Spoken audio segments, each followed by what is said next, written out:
The meeting's live, Mr. Allison.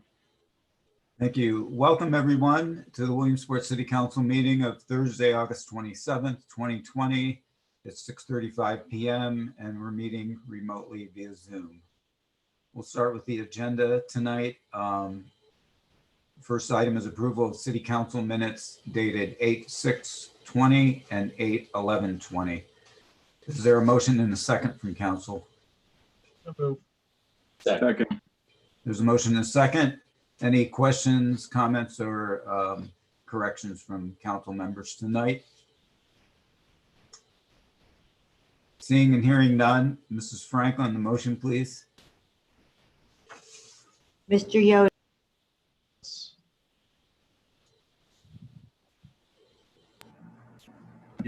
Mr. Yoder. Yes. Can you guys hear me? Now we can. Yes, yes, yes. Mr. Mackey. Yes.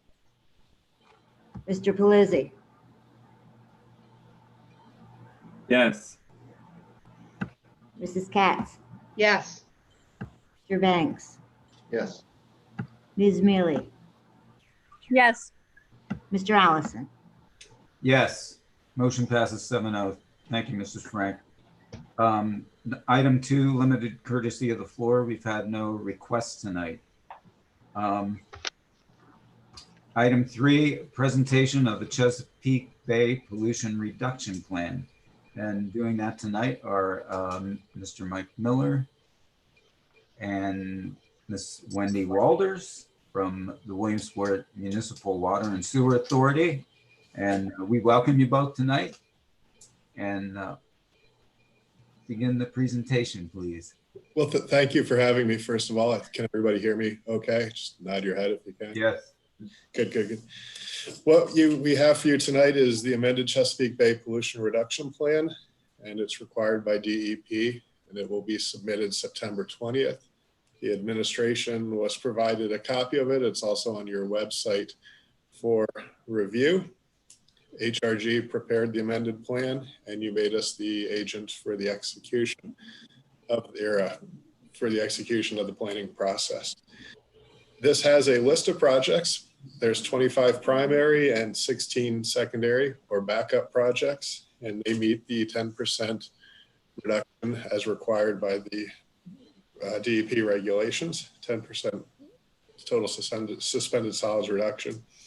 It's a joint plan with Loyalsock, and you have an existing MOU to appropriate the costs for creating the BMPs.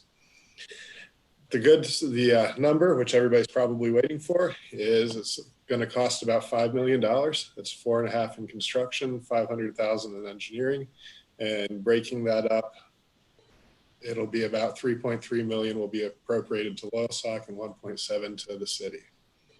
So basically, we wanted to make sure that you guys had an opportunity to review the plan, understand the projects that are in it, have it before you, and then have your approval so that we may submit it finally to DEP. Thank you. If I missed anything, let me know. Any discussion from council tonight? It's not an agenda item, but it's definitely an important project and piece of our operations going forward.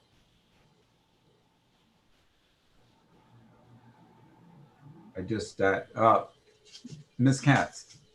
Yes, we've been working on this for quite some time. Wendy, you have a lot of information on this. We probably will, the Water Authority will probably have some public meetings for the public to understand where we're coming from with other aspects of pollution reduction, because there's a lot involved with this. It's an MS4, and the city has already been working on a lot of the pollution reduction, and we want to move forward with this. We do have 5 years where we do have to do 10% of reduction. The other thing is that Loyalsock is, we're splitting the cost, and Mike, you did say this, that we're splitting the cost. Loyalsock is paying 3.2 and we are paying 1.7 mil. what I didn't ask when we had this discussion, and this is for Joe Pavlock, we did have money put aside for this, didn't we, Joe? Sorry, which project is this? This is the pollution reduction. We started budgeting money in the 2020 budget. We were planning on phasing it in or allocating funds year by year and building up a balance to support the cost. And this will take Mike and Wendy, we're going to be responsible for the next 5 years with this, right, for payment? Once the permit is issued, you will have 5 years to complete the BMPs. This is what I wanted to make clear. So we have a little bit of time. As soon as the permit is issued, that starts the clock to completing these projects. And then we can get this done and on the books and Yeah, start it. Bonnie, if I could just add and maybe stress that these are really preliminary engineering, cost at this point. None of the actual engineering for any of the projects have been started. And I think the next step will be to work with LoyalSock so that you can time those projects out over the next 5 years. So you have a better idea of what cost you'll have in what year. Okay. And Mr. Pavlock, budgeting is a prudent move to get a head start on that. LoyalSock has also started putting money aside for the construction. So that's a very prudent move on You behalf. said that LoyalSock had their meeting this week on this? Yes, I should have mentioned that LoyalSock did pass it last night. Tuesday night, sorry. Tuesday night they approved it. I have no further questions or comments. Anyone else from council or the administration? Mr. Banks?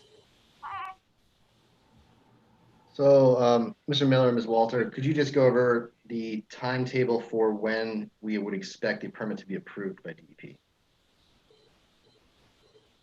I know it's a little bit variable. We'll submit this after the public comment period is over, and we would expect them to take action sometime thereafter. We are not quite sure. Okay. Thank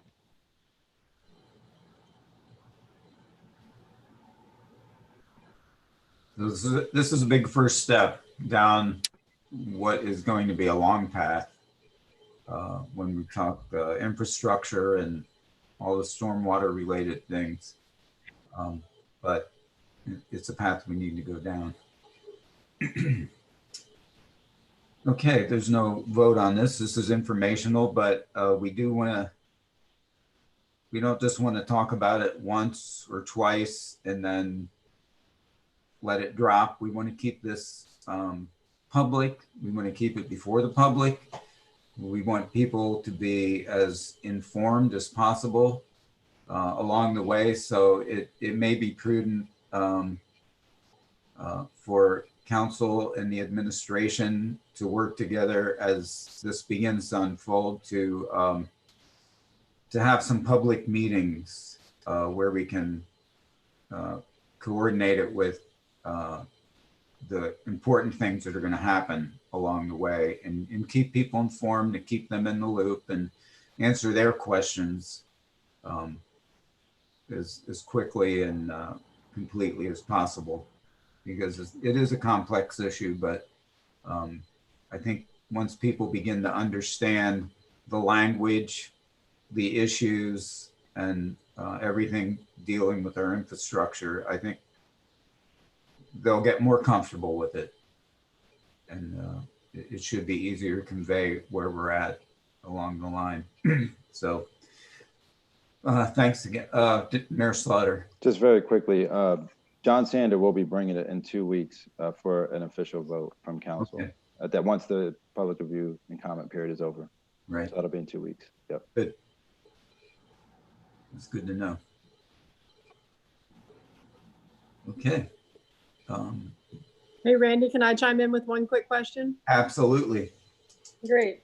Wendy and Mike, I'm assuming that this is basically the first step then in a process that will be ongoing moving forward. This is the first 5-year plan, but presumably at the end of that 5-year period, there will be another 5-year plan. That's the look of this. So this is simply a new kind of review item that will continue to come before us every so often moving forward. Is that accurate? Ms. Mealy, you are correct. This is the first cycle in the 5-year. There will be another one after it where you will be expected to get another 10%. Right. That's going to be quite the goal to achieve. I don't know how to say that tactfully. I mean, it's expensive to get this first 10%. We really had to look for projects to get there. So working in the same area for another 10% after that will likely prove to be difficult.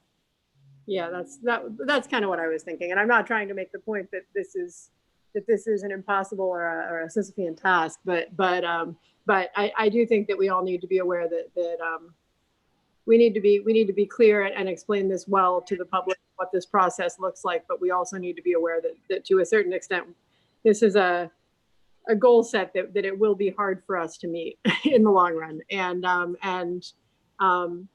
to the extent that we can begin kind of thinking about how to handle this 5 years from now and 10 years from now, I think we would be wise. I'm sure that the Water Authority is thinking about that on behalf of the city. I'm sure the Loyal Sock is considering that. You know, the first 10% is going to be, I suppose, a drop in the bucket compared to what the next 10% will look like. So I think that's an important thing to be mentioning when we're talking about the pollution reduction plan and the Chesapeake Bay requirements period. I think that improving the situation in the Chesapeake Bay is obviously of utmost importance, but it is also a tough task for those of us this far up the Susquehanna and the other tributaries to meet, and we need to be aware of that, and the public needs to be aware of that. That we're asking a lot of our public employees to when they're drafting things like this. So thanks. Randy, I think that's all I have to say. Okay, thanks, Liz. Well said. Mrs. Katz. You're muted, Bonnie. Thank you. I have one quick question from Mike and Wendy. We have been trying to work on, our pollution reduction for quite a while at this point, especially when Adam Winder was in charge of streets and parks. Have we been getting credit for that, or is that nothing that we're credited with up until this point, until the permit is put in place?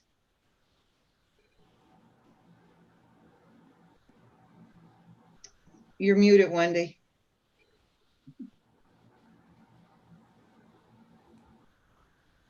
There we go. You're correct, Bonnie. Some of the things that have been done are taken into account in the plan. So you've kind of taken them off of your initial loading. So yeah, some of the things that have been done with developments are already accounted for and taken off your load in the beginning. So that's actually a good thing. Because so I know if you did a development, been keeping track. He was keeping track of yes. what was being done. Yes. Yeah.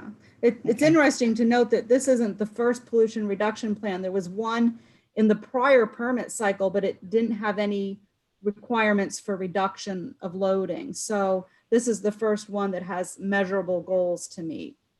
So I think those are the ones you're talking about that we were doing for the last permit. Okay. Yep. Okay. Thank you. You're welcome. Very good. I don't see any other questions, so thank you, Mike and Wendy. Appreciate you. We'll be seeing a lot of you in the future. Take care. I'd like to move to item 5 now, the ordinance creating an accessibility advisory commission. Move that up because we have a guest here tonight that is going to an expert in these things and is going to give us some guidance as well as explain things to us. So Mrs. Frank, would you read this in short form, please? An ordinance creating an accessibility advisory commission of the city of Williamsport and authorizing said accessibility advisory commission to develop a recommended plan for the city of Williamsport's accessibility, compliance efforts, and outreach. Thank you, Mrs. Frank. We had tabled this at the last meeting, so I'll entertain a motion to remove this from the table. So move. Second. There's a move and a second, and we are off the table. Mr. Mackey, I'll turn it over to you, and you can turn it over to Mr. Wayberg. Thank you, President Allison. Yeah, before we take another crack at this ordinance, I invited Court Wayberg to the meeting tonight. He is the Executive Director for the Mayor's Commission on People with Disabilities for the City of Philadelphia. Mr. Wayberg and I have been corresponding via email and phone, and he was actually kind enough to share Philadelphia's ordinance with me, which was very insightful, especially as I was trying to form our own commission, which actually led to several of the amendments I'll propose tonight. I just thought it would be helpful for him to speak a little bit about his commission, maybe identify some important first steps for our commission once it is formed. And then he's here to answer any questions to the council or the administration. So with that, Mr. Wayberg, I'll turn it over to you. And thank you again for being here. Sure. Thanks for having me, everyone. Good evening. My name is Court Wayberg, and I'm the Executive Director of the Mayor's Commission of People with Disabilities in Philadelphia. Just a little bit about me. I'm an attorney by trade. I've done over a decade of disability rights litigation and advocacy before I took this job. So I decided that I would try to change things from within in government. So I'll talk a little bit about Philadelphia and how we, our commission, obviously I know Williamsport's a lot different, so I don't want this to come off like I'm telling you all what to do. I'm just telling you how it's structured in Philadelphia, and then I'm happy to, answer any questions that you might have. So the Mayor's Commission on People with Disabilities is within our Office of Diversity, Equity, and Inclusion. That change was made a few years ago by our current mayor, Mayor Kenny. And there's actually a few parts to this office. I supervise a few things. Our constituent services. So we have constituents with disabilities that call looking for resources, whether it's housing, or education or transportation. We send them to either the right city department or city council member, or just outside organizations. We also have an Office of ADA Compliance. We have a Director of ADA Compliance who supervises our accessibility requirements under Title II of the ADA. We are actually in the end of our self-evaluation and transition plan, which is several decades behind schedule, but no other administration decided to work on it. So we're, better late than never there.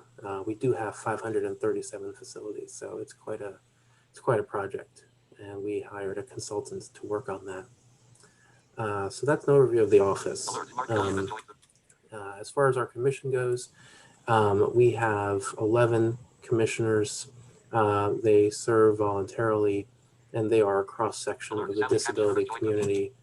The majority of them are people with disabilities, but we do have, we have family members of people with disabilities. We do have folks who work for, disability organizations within the city. And we have several, mandated committees.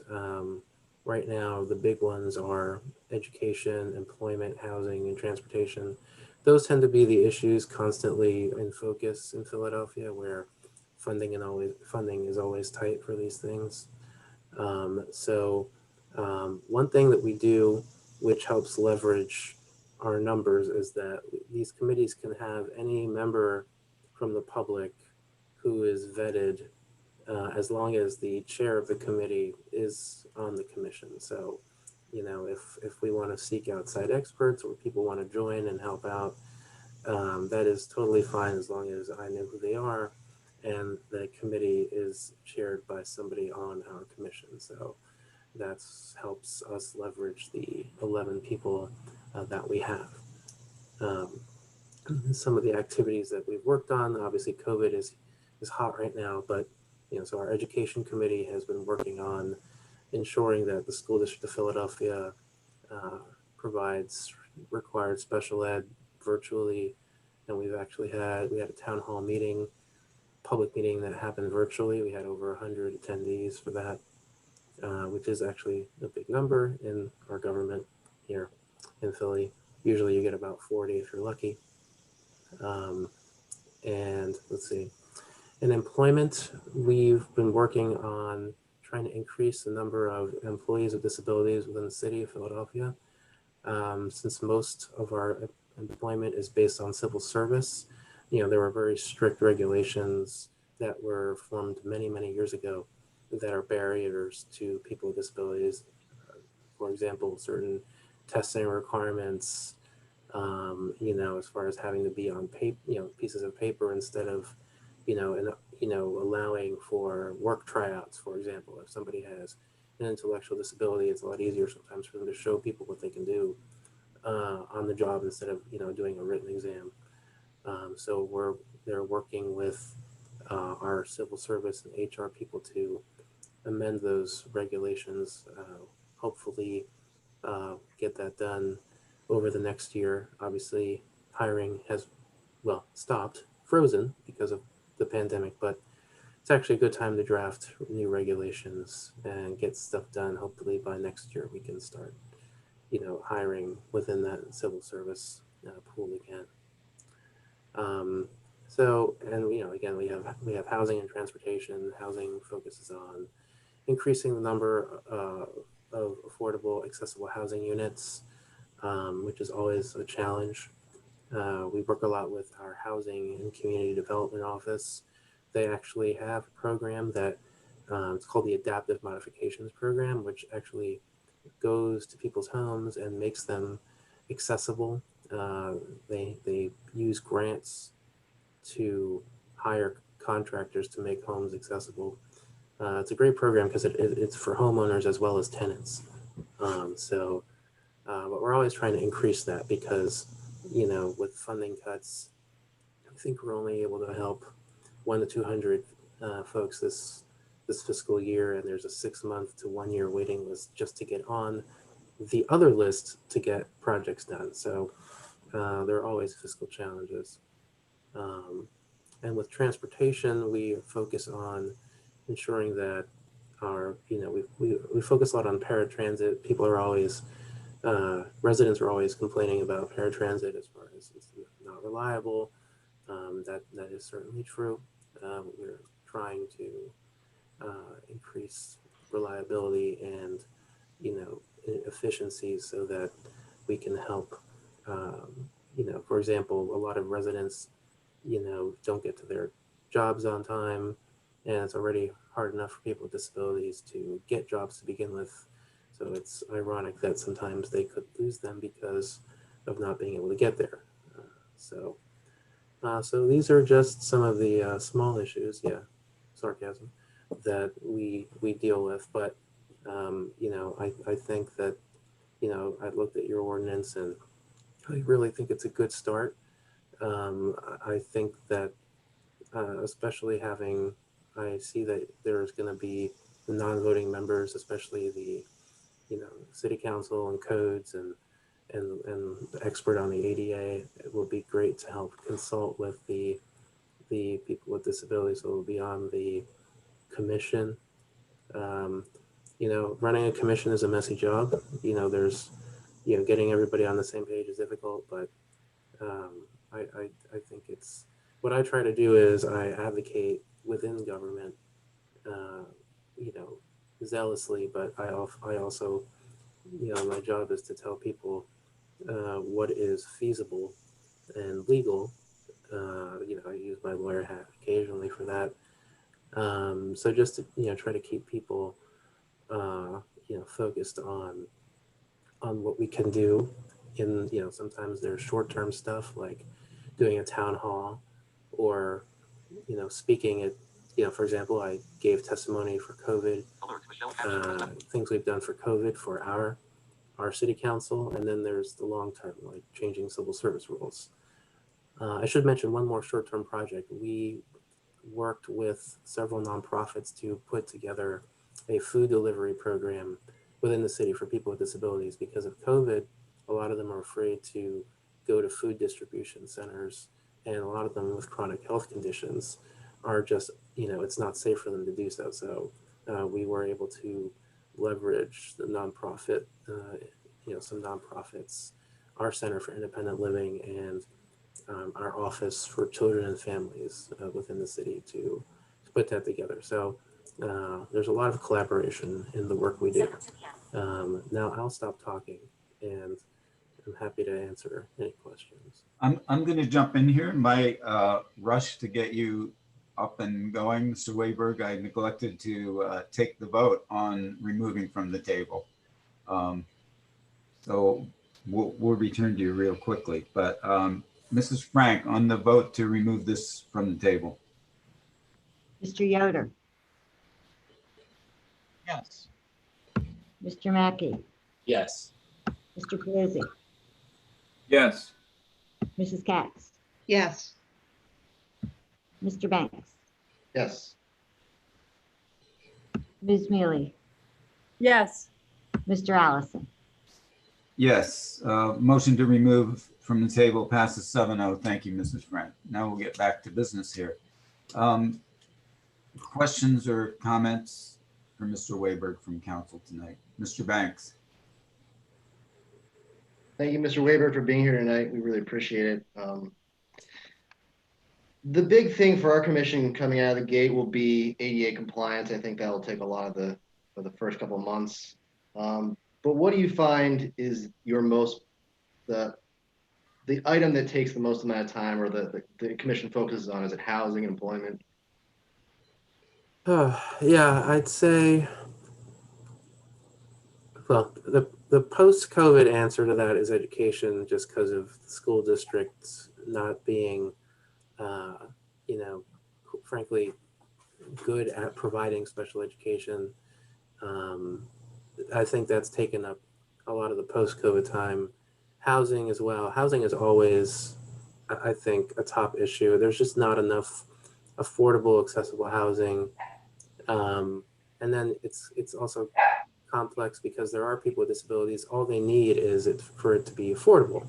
For example, if somebody has autism or intellectual disability or mental illness, there's that. But then there's, if you use a wheelchair or have another mobility issue, then, well, it needs to be accessible. And Philadelphia is a very old city. So there's very few units to go around. So there's always trying to get city council to increase funding for it, to get, federal funds, through HUD, for different types of housing. So I'd say that, those are the, some of the top issues.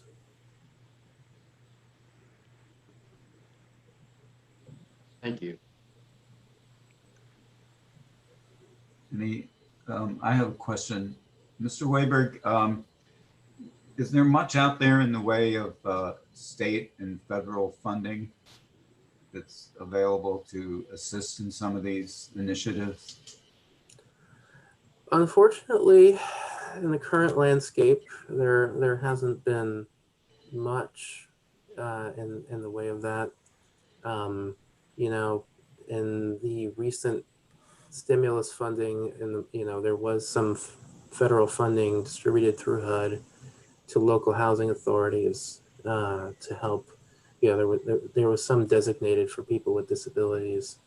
There are obviously programs that the state has tried to put together with that rental assistance program. There are some programs that have a disproportionate impact on people with disabilities. So it's a hard landscape. A lot of it, comes down to, unfortunately, our local spending, and, we do a lot of, we do speak with, legislators and city council members, sometimes we can, city council members in Philadelphia have, some discretionary funds to spend, but really it is tight, the funding, which is why we do work a lot with, other, whether it's a city agency or nonprofit partners to, and, certainly federal and state agencies as best we can. I know that ADA compliance is a big issue for you all. So I do think it will be important to, certainly that could be one of the first things that are tackled. I find that it would be good I think it would be good to have, again, somebody from the, people from the administration and, members of the commission in one room together, because I think there's a lot of, people hear something in the news or they hear rumors about things that may or may not be true. So I think it's always good to start with everyone on the same page and have transparency as far as, what facilities are, what are the real barriers to accessibility, and are they architecturally feasible? For example, our director of compliance is an architect with a master's in city planning. So, people, she's trustworthy, I think. I'm not an architect, I'm a lawyer. So, I want to know, one of the issues is always, what can we physically do? Can we move that ramp over here? Can we, make other adaptations? So I think with compliance, it's good to do, I think it would be good to do a sort of a review of existing facilities. I know that there was a 504 transition plan done a while ago, pre-ADA, to my knowledge. So I think it's good to, see what, if anything has changed. And also, there are some solutions that are not very expensive. And there's also program access. And I know that you've done some of that already, as sort of moving things around to different places. If there are, if there are newer facilities that things can be moved to, or moving offices to the first floor or different places, there are usually workarounds so that, so that you can wait a few fiscal years to sort of phase in something that might be more costly. So I do think there's room, when you all get this going, to start from scratch and, do a review and say, okay, here's what is out there. We're being transparent. And as I said, running a commission is messy. I'm sure there will be people who disagree and don't and have, there might be a lack of trust initially, but I think that, I think once people see that, you're taking this seriously, that, my what I always do is I give it to people straight, and, if you don't like what I have to say, you have the right to disagree with me. But I think being transparent about everything is key. It sounds like good advice. Any other questions from Mrs. Katz? Yes, coming from Philadelphia, Mr. Weiberg, you've probably had to deal with a lot of buildings that are as old as some of our buildings here. How are you able to transform them to be ADA compatible? Was there a long process? How did you start? Where did you go? So it is currently a long process. As I said, we're actually in the end of putting this plan together, and the plan is going to be over the next, fiscal years 22 to 25, and frankly, probably longer than that, because our budget took a $749 million hit, and it's probably going to increase unless there's additional funding, coming from Congress, which frankly, who knows? But we have, we've done some, as I said, program access. We've tried to move programs to other facilities. Sometimes, if, obviously we want to have ramps or at every single entrance, but, maybe right now we have one ramp at one particular entrance, and then and the next fiscal year we add another. We have a lot of our largest issues are honestly parks and libraries. They've been underfunded for a long time. So we've tried to, one funding source, which has, been controversial, but the beverage tax in Philadelphia, some of that was earmarked for renovating and building new rec centers, libraries, playgrounds. And that certainly, whatever you think of the funding source, is a good start, because most, a lot of residents, come into contact with, they go to playgrounds, they go to the library. Those are places that can offer, solutions to multiple issues for people. So we've taken some of that money and put it there. And then over the next several fiscal years, it's going to be, using our capital funding. There are projects that were perhaps already in the works or on the drawing board from departments that we can just, if we add in ADA changes, it saves money on the project. Then we also have a Department of Public Property, which is basically our maintenance department. So some of the work can be done in-house. If sometimes it's as simple as adding the right doorknob or changing the resistance on doors, you don't have to hire somebody for that. We can use our own staff. So those are some of the ways we've tried to get things done expeditiously without, having to, try to, expend extra costs. But it is certainly going to be, depending on the building, it could take a long time. Thank you very much. Other comments or questions at this point for Mr. Wayberg? If not, let's discuss the ordinance. President Allison, just Mr.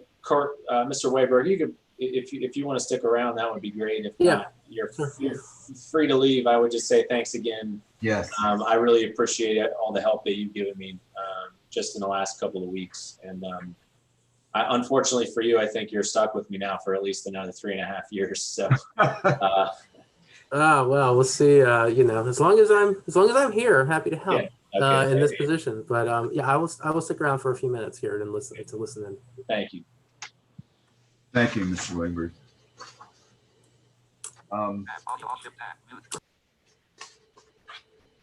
Mr. Mackey, do you want to go through the changes? Yeah, we can do that. So I did send everybody the updated version. Do we need to take a motion on an amendment to amend all of these first, or should we talk about them? Well, let's talk about them, and then okay. If, as I understand it, let me ask Mr. White. If we're all in agreement, we can vote these as one motion, these changes. Is that correct? Yeah, yes, President Allison, I think that the best way to do it would be to have Mr. Mackey talk about the changes, and then we can have one motion to amend and all of them, or select ones. And I have a point of order. Since we did not move on this the first time and tabled it, do we need to amend?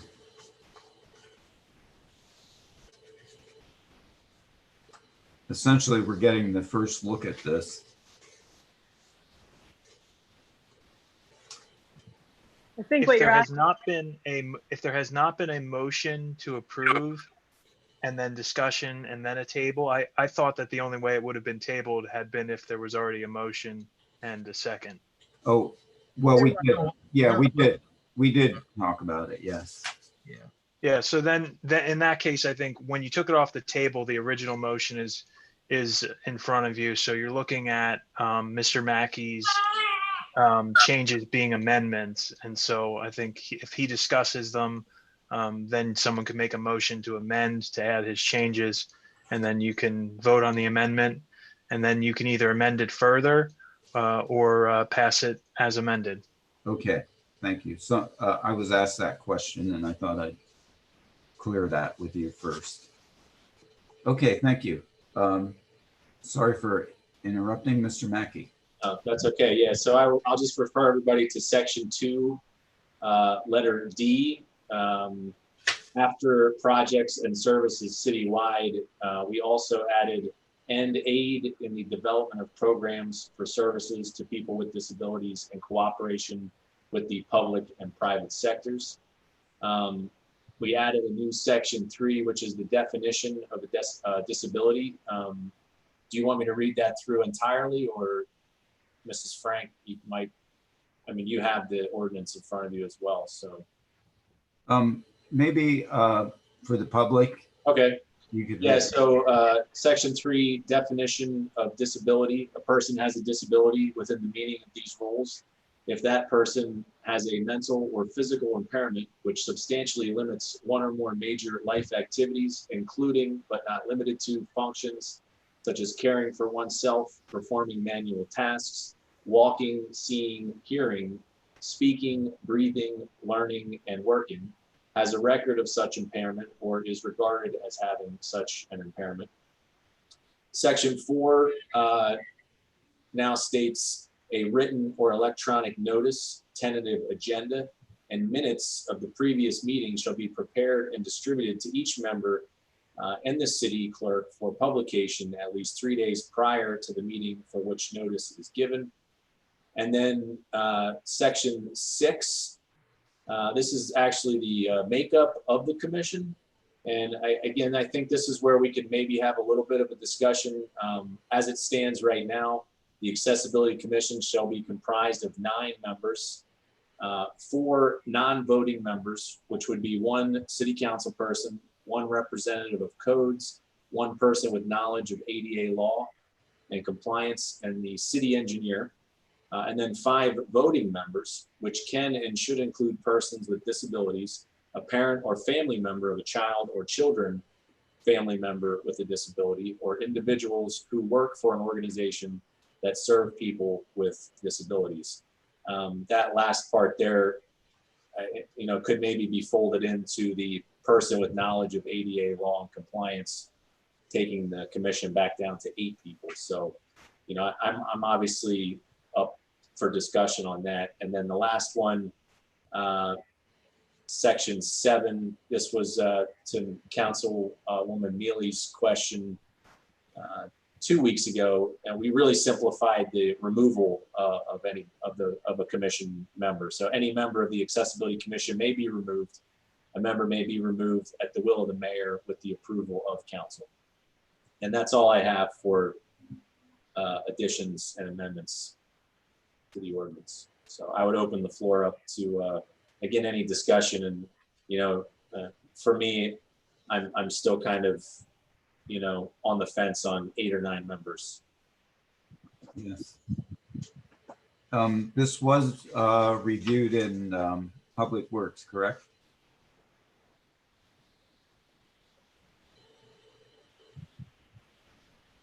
I believe. I'm getting there, Randy. Oh, okay. Yes, it was.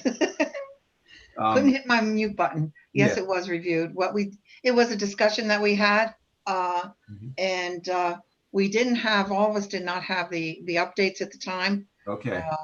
Of what some of the changes, and going through what John emailed us, we all have it at this point, and I think most of us, really didn't really have that many questions at that point. Sure. Mr. Yoder. Thank you, President Allison. The only comment that I would add in regarding to amendments would be item number 6. I'm kind of on the fence between 8 or 9 as well, as Councilman Mackey had mentioned. The only thing that comes to mind for me is Is it redundant to have a city council person be a non-voting member of this when city council approves, I believe, the first and third class members as appointees, the voting members? That's the only thing that sticks out to me. I like the idea that we have members of the administration that are non-voting members to act as a resource for the voting members of this. The ninth member as a member of council seems a bit redundant to me. I'm curious what my other members of council think of that. Mr. Banks. I think it's beneficial to have the ninth member as a member of council, just to have one of us in the room engaged with the process, so the members of the public are aware that we're engaged, that we are tactily involved with this. If I could add to that, Randy? Yes. The reason I think it's important is that, like it or not, most often city council members serve as sort of guides to the political process elements of any changes, any items that might appear before the commission. So it might be helpful to have a member of city council to explain how the process works in a way that I don't think the administration would necessarily have a view to. That's a fair point, Councilwoman Mealy. And I think you convinced me to keep it at 9. So thank you very much. And no other questions or comments. Okay, I thought you had said there was one other item. Any other questions or comments from council members? Mr. Mackey, did we set a time for them to meet, or their meeting schedule, or monthly, or? I think it, according to the memo I sent out, it was monthly, and if I remember correctly, that Norm said that did not need to be part of the actual. Okay.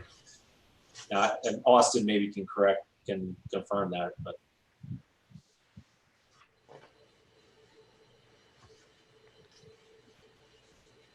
Or not.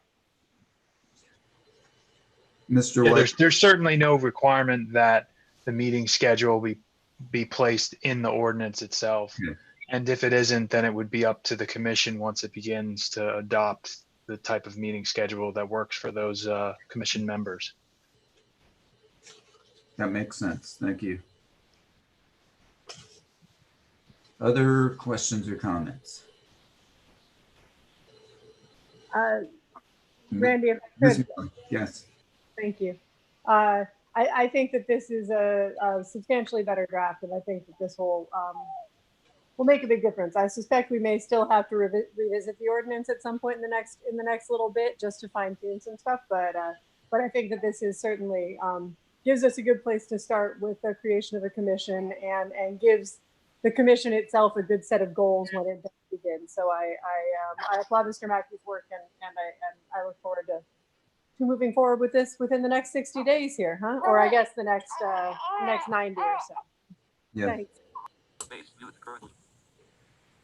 Yes, we're very grateful, Mr. Mackey, for your time and effort, and Mr. Wayberg for your willingness to share your expertise and knowledge with us. Yes, actually, if you wouldn't mind, if I may be recognized to add a point. Absolutely, go ahead. Sure.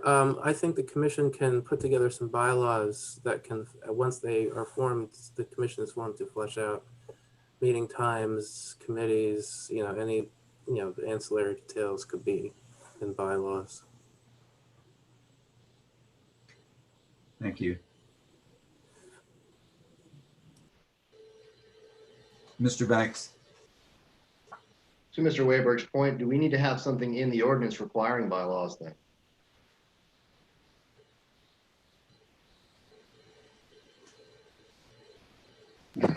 To past practice, Mr. Banks, I don't believe we ever have before. That doesn't mean it mightn't be a good move moving forward. I'm just pointing out that I don't know that any of our other commission forming ordinances have that requirement.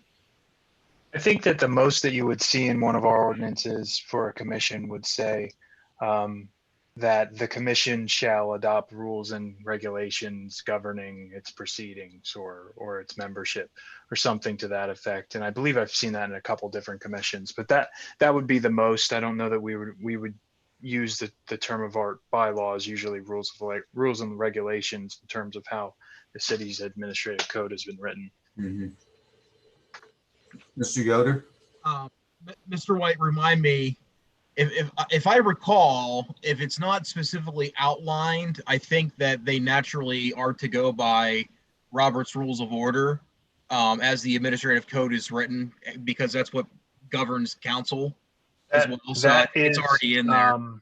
So that is in there. Yeah, the last section 11 is that Robert's Rules of Orders govern the proceedings on all matters not specially provided for within the ordinance. So they would be following Robert's rules based on the ordinance. So there is some guidance there. If we want to add more, it could go either way, but there is at least some guidance in the administrative code outlining. I would suggest that based on the fact that we do have a Robert's rules provision in here, rather than requiring them to adopt in addition to that a set of rules and regulations, that we leave it at that. And certainly if the commission feels that they need that, they would have the ability to do that to govern their proceedings, so long as it's not inconsistent with Robert's rules. Mm-hmm. So somebody on the commission is going to become an expert in Robert's Rules of Orders. He's a council member, so they're good to go. Yeah, there you go. And the most recent one, I think, is the 11th edition, and it's about 500 pages. So they'll have fun with that. Some of it's rather arcane, but yes, a lot of it's useful. And Mr. Yoder has great faith in his fellow council members. Don't put me on that commission.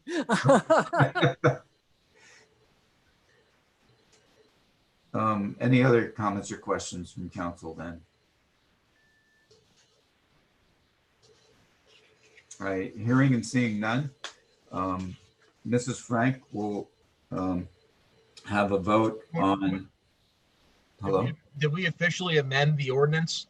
Well, that's what we're going to do now. Okay. I think you're going to, Mr. Yoder, you're going to have the vote on the amendment. And then once that passes, assuming it passes, then you'll have the vote on the full ordinance as amended. I just didn't know if we motioned it and seconded to amend it formally. That's all. If we did, I missed it. No, I was just about to do that with Mrs. Frank. Sorry. Thank you. No, that's okay.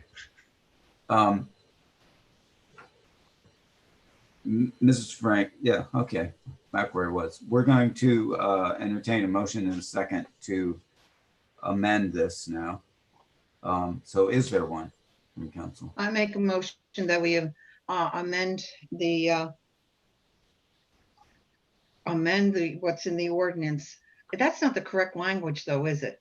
Well, did we approve all the amendments as a whole to the ordinance? That we approve all the amendments that were brought forward tonight. I'll second. There's a motion and a second. Other comments or questions?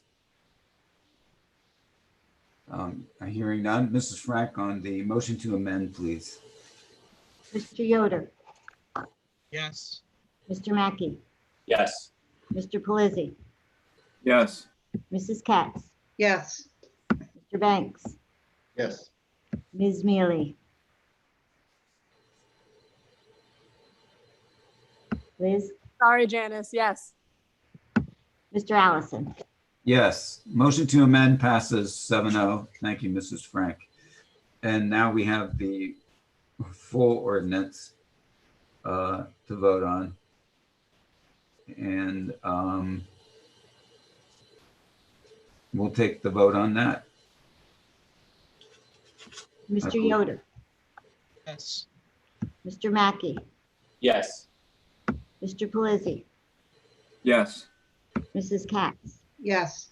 Mr. Banks, Yes. Ms. Mealy, Yes.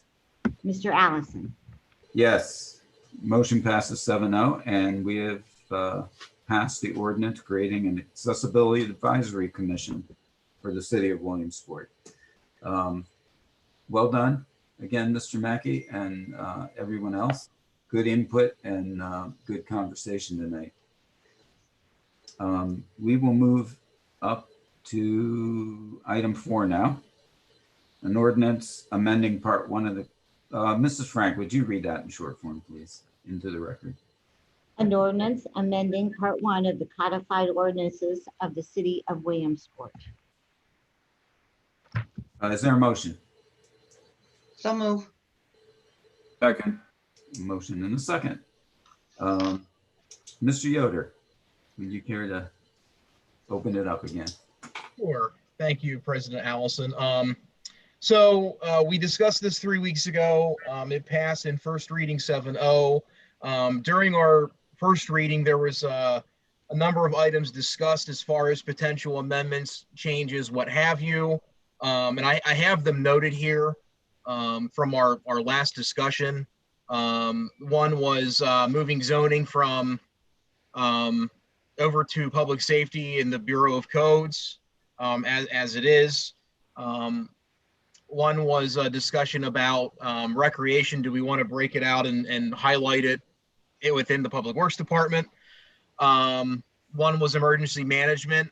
I know that that's currently under the fire department, and it's broken out as its own function within there.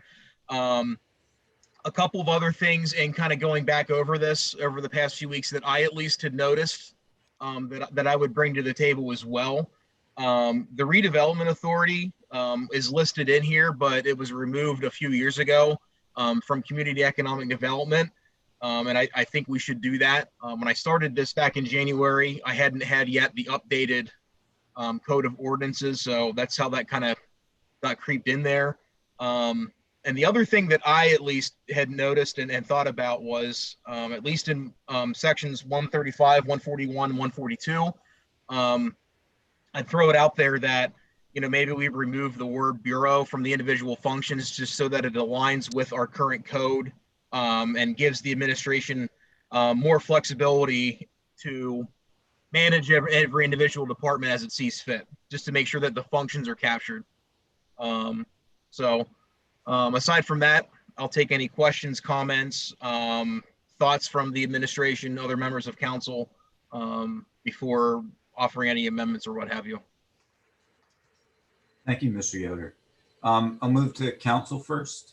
Are there questions tonight or further observations? Mr. Banks. Mr. Yoder, was there anything sent out in regards to what the changes might be? I don't think I got anything. Okay. No. I'd be interested to hear mostly from the administration just to see who this will affect the most. We got some input from Chief Hagan 2 weeks ago, and I think that was really positive input. So I'll wait to hear from the administration. Anyone else from council before we move to the administration?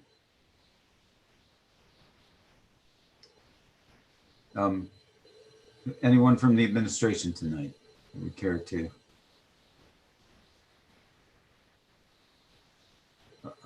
address or comment on the changes that Mr. Yoder has talked about?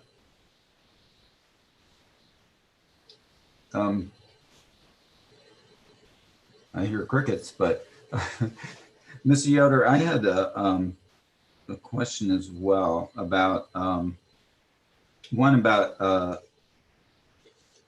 human HR being under finance and administration, and I understand the intersections that are there, but I wonder if traditionally HR reported to the mayor, and in a lot of corporate settings, HR interacts with the CEO more than anything, because although I did see in the ordinance that the department, the director of finance and administration oversees the policies and standards as well with the employees. It's the HR person who actually directly oversees across the board all these different departments and subsections, be it in transportation, RBT, and everything. All things related to their hiring, firing, employment, salary, benefits, in a direct way. So I wonder if it makes sense to put that as a separate item under the mayor. Sure. A couple of things of note. If you look at the current formal organization in the code, human resources include, in addition to information technology and a lot of those administrative functions, technically report to the director of administration. That just position has not been filled for a number of years, which creates this, direct relationship, which probably existed when there was a director of administration, which is very typical of, other organizations as well. So, and doing that, it aligns with how the formal law, so to speak, is written. It didn't really change anything from that perspective. And a lot of the organizations that I've been a part of and have studied in my career, a lot of them usually actually go up through the finance arm as well. A lot of them will report up through the CFO, especially in the larger corporations. It's falling a lot more as a the finance world in a lot of businesses is really turning into a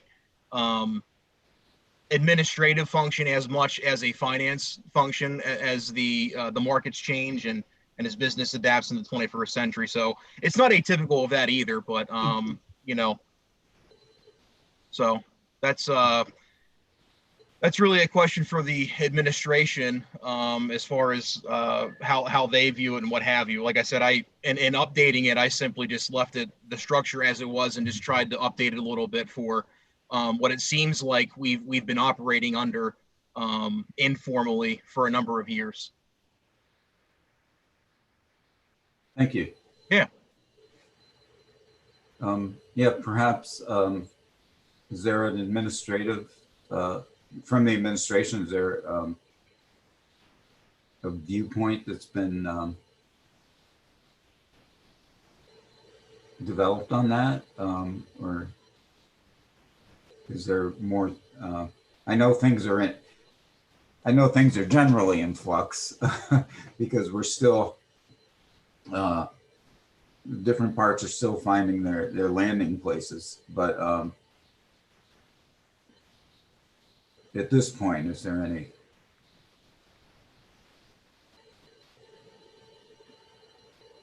Mrs. Katz?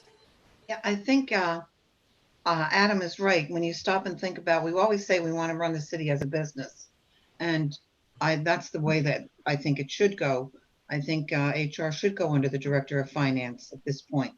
When you talk to other business people, other businesses, that's the way it's run. And if we want to bring city council, city halls, the city government up to the 21st century, we should start following the way big businesses are run. So I agree with where Adam has placed this at this point.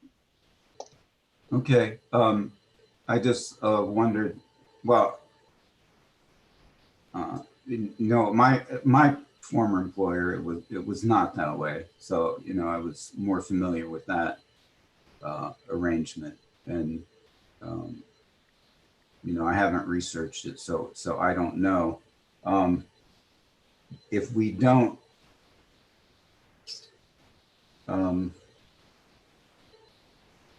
if the administration does not desire to have a department of finance and administration, maybe just a finance director,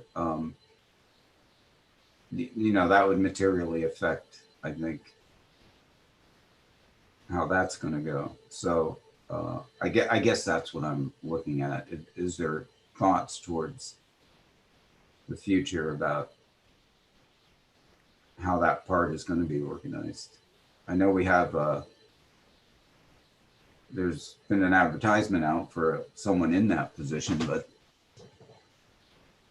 would you care to address that, Mayor Slaughter? As I'm sitting here thinking about it, the currently, the way we've advertised it, that they would be dealing with finance and not overseeing the human resource. Another question would be if human resources needs to get rid of that person or have a conversation or some type of discipline, how would that be handled? Of course, everything we report to the mayor, obviously, and I could address it clearly. The other piece is if the person is not qualified to also be director of administration, aka chief of staff, or not interested. So that's another thought that I was thinking about. They could be very, very good at the finance side of things, but not want to oversee the entire day-to-day operations of the city government on the administrative side, which is another thought I was having as I sit here or over the last few weeks thinking about this, and tonight as well. So that's just some thoughts I was having.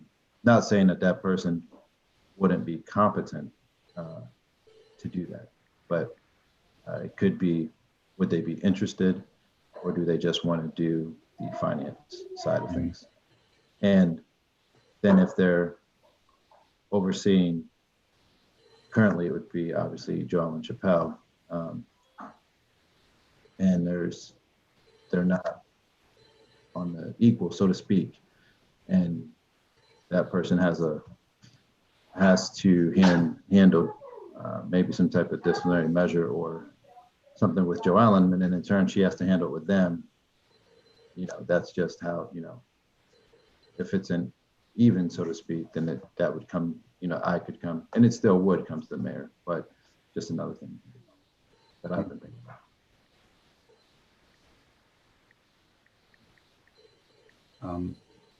Thoughts from anyone else on council?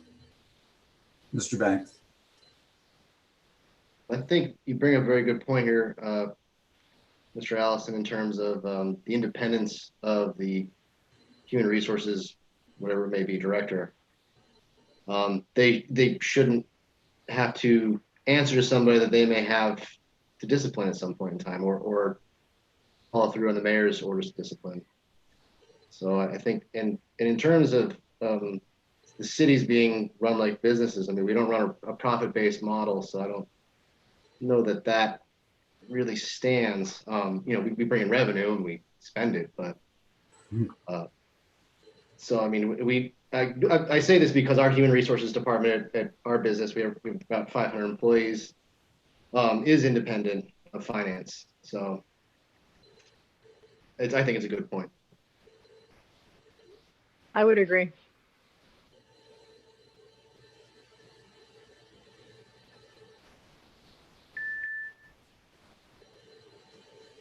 So it seems like in addition to the additional amendments that we had discussed 3 weeks ago, we want to look at creating a Department of Human Resources. Am I understanding council correct? I've heard three say that, yes, I think. Okay. Just to be clear, Adam, if I can break in, sorry. Do we need to actually create a separate Department of Human Resources? That is to say, is the head of Human Resources then a department head as well? Or can we leave that as a direct reporting to the mayor without making it a department per se? I would say, I personally would say, to keep it consistent and in line with an updated ordinance, that we would create a Department of Human Resources just like we are doing with Public Works, with River Valley Transit. Realistically, there's no real cost impact, frankly, to the city. Just like with Public Works, all that we would be doing is taking it from one department and breaking it out and bringing it right to the mayor. So it would be a department of one person, because I think, Joel, and correct me if I'm wrong, I don't know that, I think you're a department of one right now. So, it's really a administrative formality.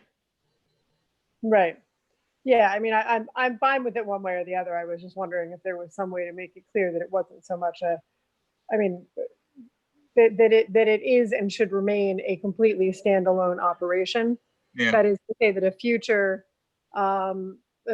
council, future administration doesn't then try to put other stuff under human resources somehow or another. If the desire is to have it continue to be a standalone department, do we call it something other than a department? Do we call it an office? Do we call it, anyway, it's a minor point. That's verbiage and nothing else. I get you, Councilwoman Mealy. Absolutely, I get where you're going and what have you. Again, that's the benefit of hitting this every year, making sure that it collaboratively and organically evolves so that it's truly in line with the needs of the administration, with the needs of the city. Yep.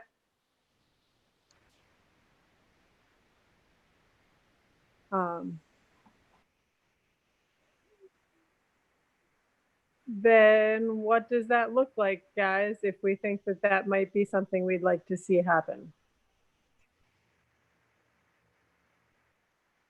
I think we should just propose an amendment to form a Department of Human Resources. Yeah, but we need a whole separate ordinance element, I believe, outlining the department. I mean, it's basically a cut and paste from one of the other ones, but. Yeah, I mean, Austin, I'm sorry, Austin, to correct me if I'm wrong, realistically, what we're talking about doing is creating an Article 143, Department of Human Resources. And I mean, the amendment, I could literally read it verbatim so that it's for the record and we could incorporate it into a final ordinance in second reading. You could do that. If everybody's comfortable with doing that way, but yeah, I would recommend that you do read the text of it, or the intended text of it, into the record so that Janice has it and it's clear. So I'll take it. I mean, I don't know if there's any more debate about this item specifically. I'll take a stab at reading that unless there is other debate.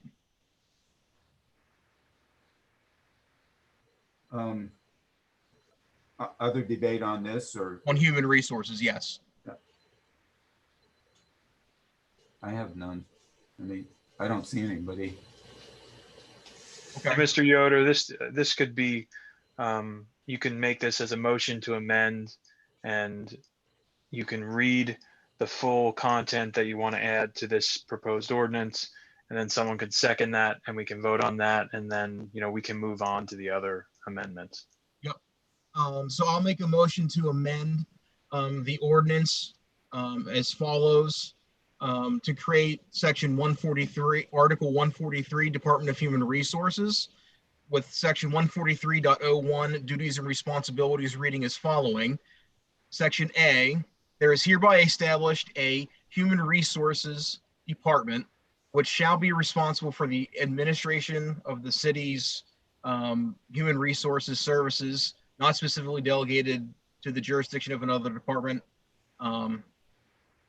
Section B, the Department of Human Resources shall be headed by a director appointed by the mayor and approved by the majority of all members of council solely on the basis of the executive administrative qualifications appropriate to the duties of each department. Second.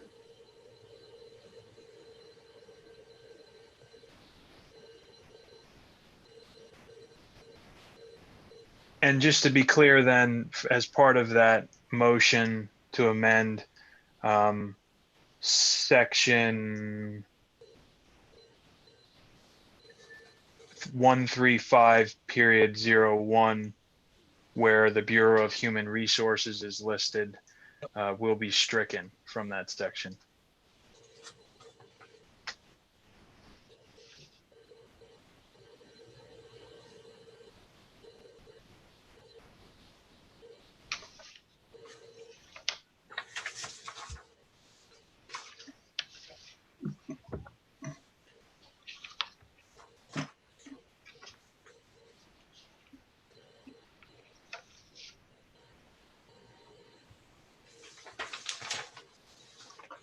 Further discussion?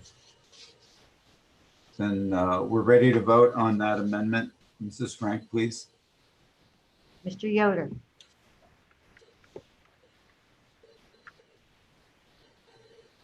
Mr. Yoder, Mr. Mackey, Yes. Mr. Pelisi, Yes. Mrs. Katz, Yes. Mr. Banks, Yes. Ms. Mealy, Yes. Mr. Allison. Yes, motion to amend passes 7-0. Thank you, Mrs. Frank. Mr. Yoder, back. So I can make a motion for the other amendments. That all is one, that's fine. I kind of have them typed up here a little bit. I do just want to get some clarity from the other members of council and maybe you specifically, President Allison. So it seems to me that we want to list recreation as a function within Public Works. Mm-hmm. Okay. Emergency management just reads as it reads in the code currently. I didn't mess with anything of that. I don't know that it makes a difference one way or the other. It's just simply saying that it's a function within that department. Doesn't say where it's housed. So, I mean, we can change it or eliminate it, frankly, if we want to, but I don't know that it hurts anything being there. We have the chief here tonight and Mr. Winders here. Do you guys have any comments on those two? You gentlemen, rather. Council President Allison and Yes. Councilman Yoder, I can speak on the emergency management standpoint.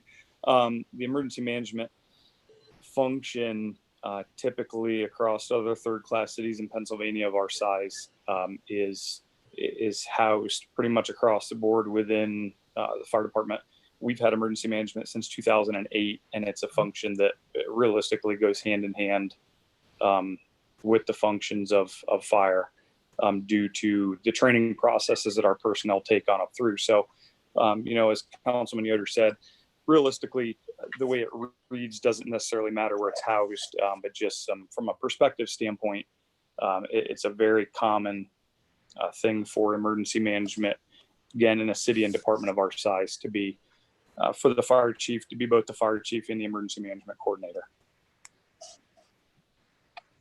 Thank you for that input. Mr. Allison, on the recreation, it's the same thing. It doesn't matter if it's standalone or falls under streets and parks. Parks Department and Recreation definitely work hand in hand.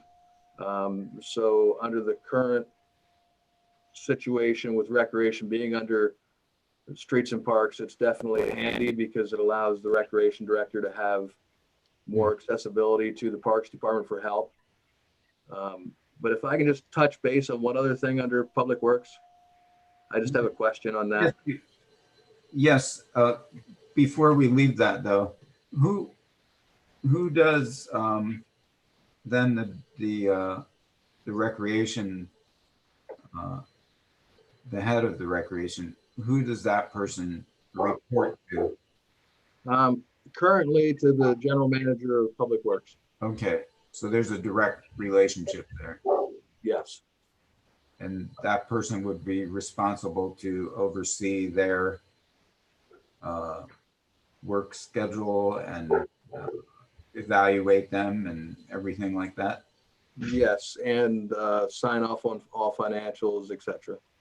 Okay. I guess that was my main concern all along, what that linkage was there, who had responsibility for that, overseeing it. Okay, thank you. Carry on.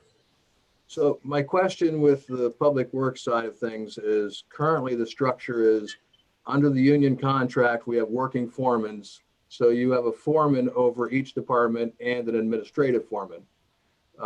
Being that we're under contract for that for the next 2 years, how does the new structure affect that? Are we going to eliminate that in the future? I mean, basically we'd be doubling up on the supervision at that point. The highlight of having it in the union is the working foreman falls in as manpower to successfully accomplish the job. So, Mr. Winder, I would simply say I don't know that we're really changing the structure of public works at all. All we're simply doing is just updating it and formally creating a department. One of the amendments I'm going to make is to eliminate the word bureau, so it's functions. So in my mind, nothing changes. All we're doing is just administratively updating this. So I don't think the organization changes at all, aside from, yeah. I know their question would be, does that become a management role, or does it stay within the union, will be the biggest question. I don't think it changes. Okay, thank you. In my mind, at least. No, I agree. I just wanted clarification. You were working on it, so just want to be able to give everybody an answer when they ask me the question. Understood. Thank you. Understood.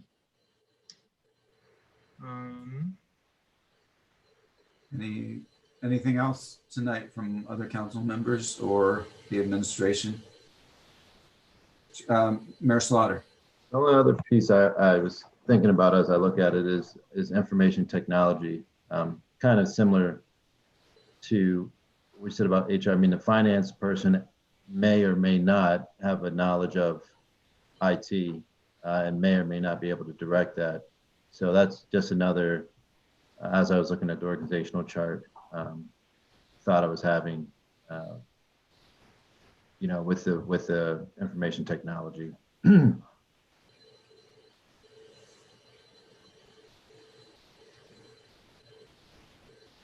I know that various places have a department of IT that, you know, director is a director, and you know, that department comes under, you know, deals with IT. So again, I mean, it comes down as I'm thinking about a finance person that is really good at finances, may, or I'm not saying they would or would not understand IT components within the city, but if there's a direct report from them to them from the IT and they can't answer, that was just a thought I was having as well with IT.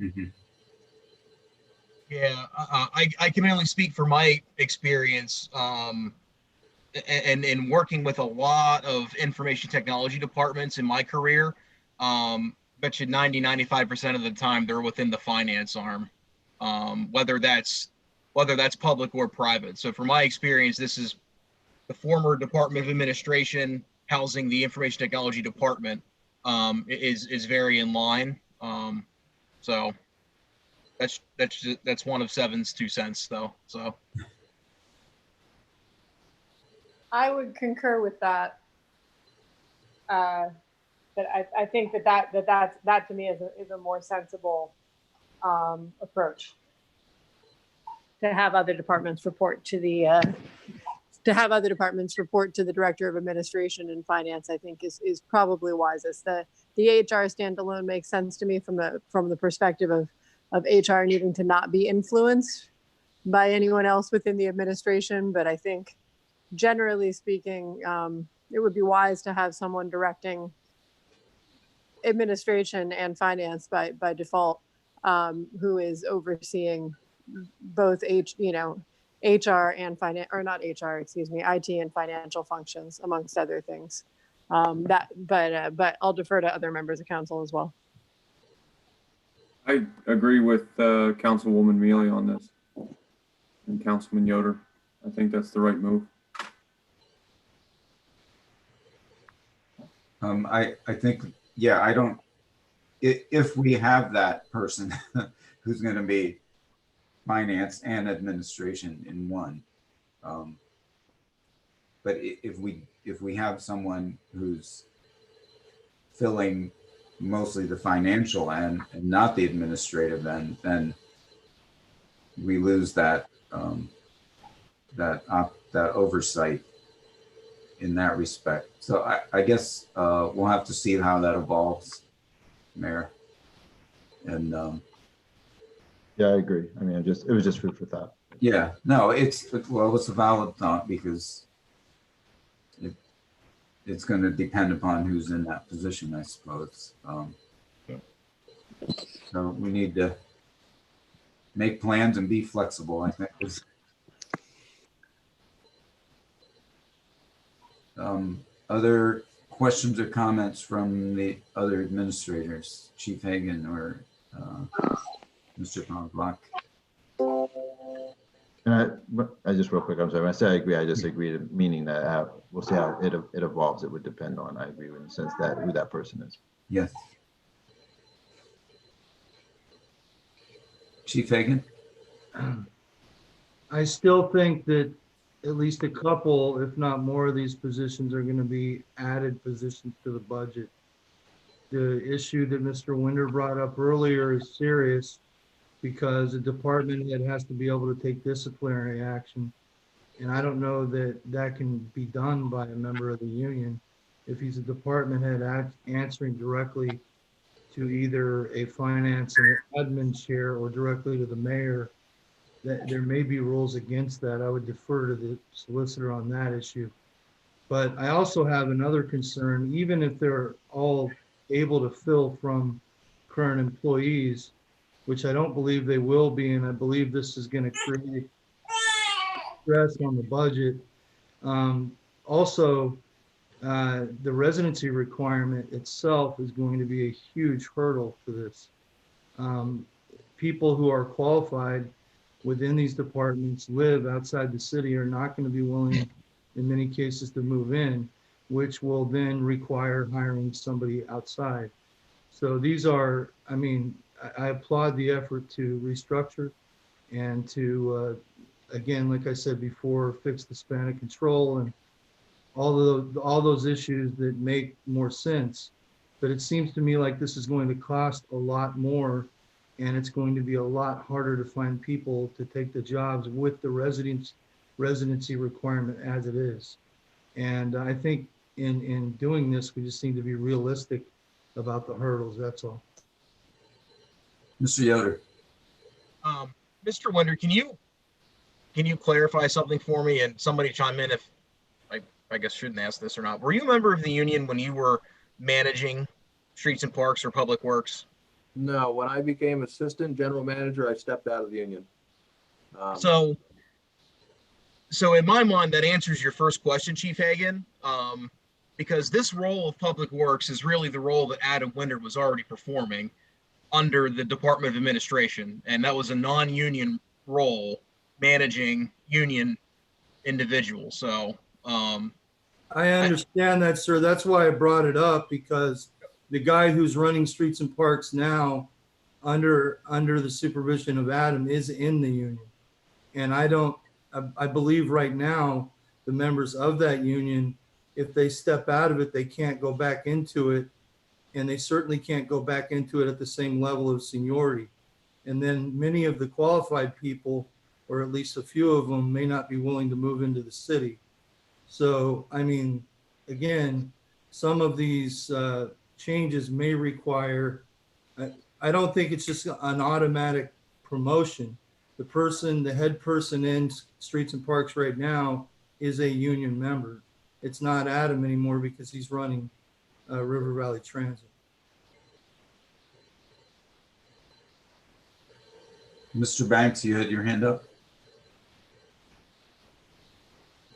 I was actually going to look for clarification from the solicitor, and if we can't get any, should we think about tabling this until we find out if this is going to cost us quite a bit of money and hiring people just to fill positions in an administrative code that we've changed? For legal advice on this one, I would highly suggest that we table it and we look at it because there's a lot of moving parts. Okay. And I'll make that motion when we get to it, if we're going to get to it. I'd like the motion to table this. Yeah, if somebody wants to motion to second that, that's their prerogative. I feel very confident in saying that I don't see us increasing costs, or we're not even, like I said, really creating new positions. All we're doing is moving current informal departments and positions around so that they align with how we're currently operating. So. Right. I just don't want us to get ourselves into a legal situation where we do have to hire people based on the changes we've made, and then we cost ourselves an undue Maybe burden on our finances. Mrs. Katz. I don't think this is stating that we have to hire people. This is a guideline of where we want to go.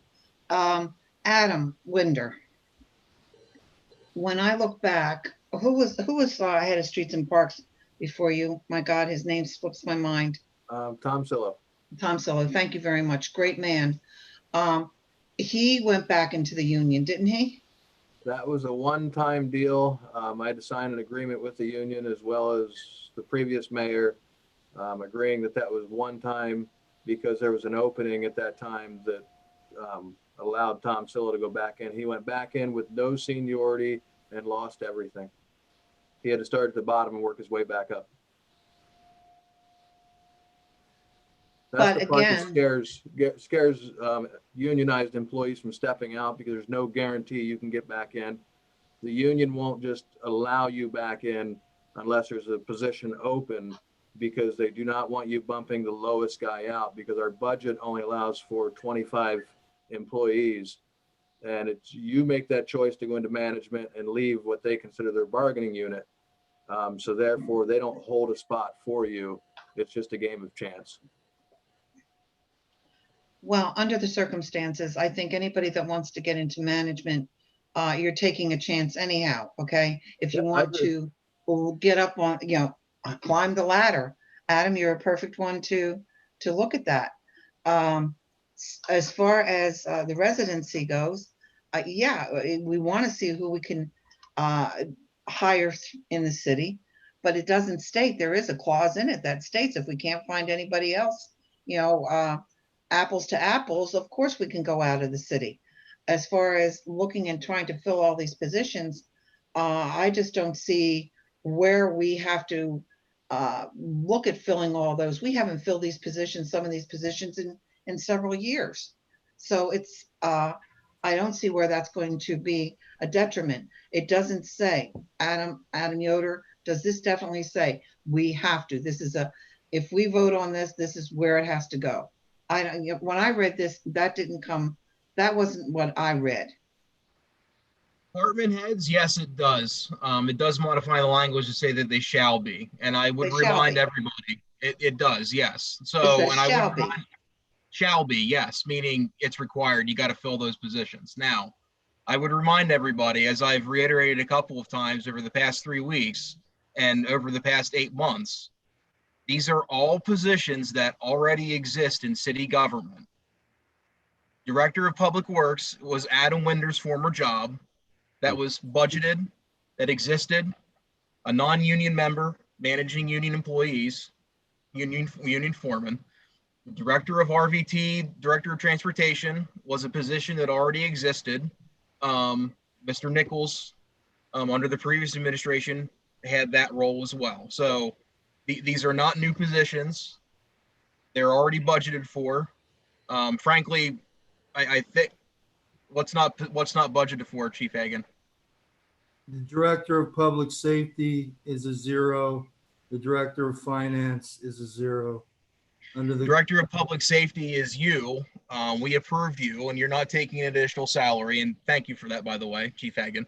All I meant by that, sir, was if you wanted, like for instance, your new draft here allows someone to be both, like I am, with the approval of council and the mayor. However, in the case of finance, I believe you had 2 finance positions listed below the director position. So that, I believe, if it was funded, would be an additional funded position above what we had in last year's budget. Yeah, and what I am going to propose and what I plan to amend is eliminating bureaus so that they're functions. So that gives that department the ability to shift and manage accordingly. Realistically, I feel very confident in thinking that if we have a director of finance, that person probably will be doing some of the functions of some of those positions. And I'm assuming and thinking we're gonna be able to do all of that at a minimal to no increase to the taxpayer. I appreciate you explaining it, sir, and I didn't mean anything by it. I just have a lot of experience working in the city, and it's been a conversation among all of the department heads recently, or the bureau heads. We've been talking about this quite a bit. And the concern was that there might, we didn't know if you were aware of some of the limitations. For instance, we can't force somebody in Streets and Parks to take the director role. So if none of them were willing to do it, then you would have to hire from outside. The same thing with finance, if we had an additional position. Those are just things we were talking about. So I thought I Gotcha. would bring them up. Yeah, and no, and I appreciate that, and don't let my passion sway you in the future. So it's easy to get passionate with this stuff. Just trying to help, sir. Just trying to help. Vice versa. I appreciate that. Did we not just post for Director of Streets and Parks, Mayor?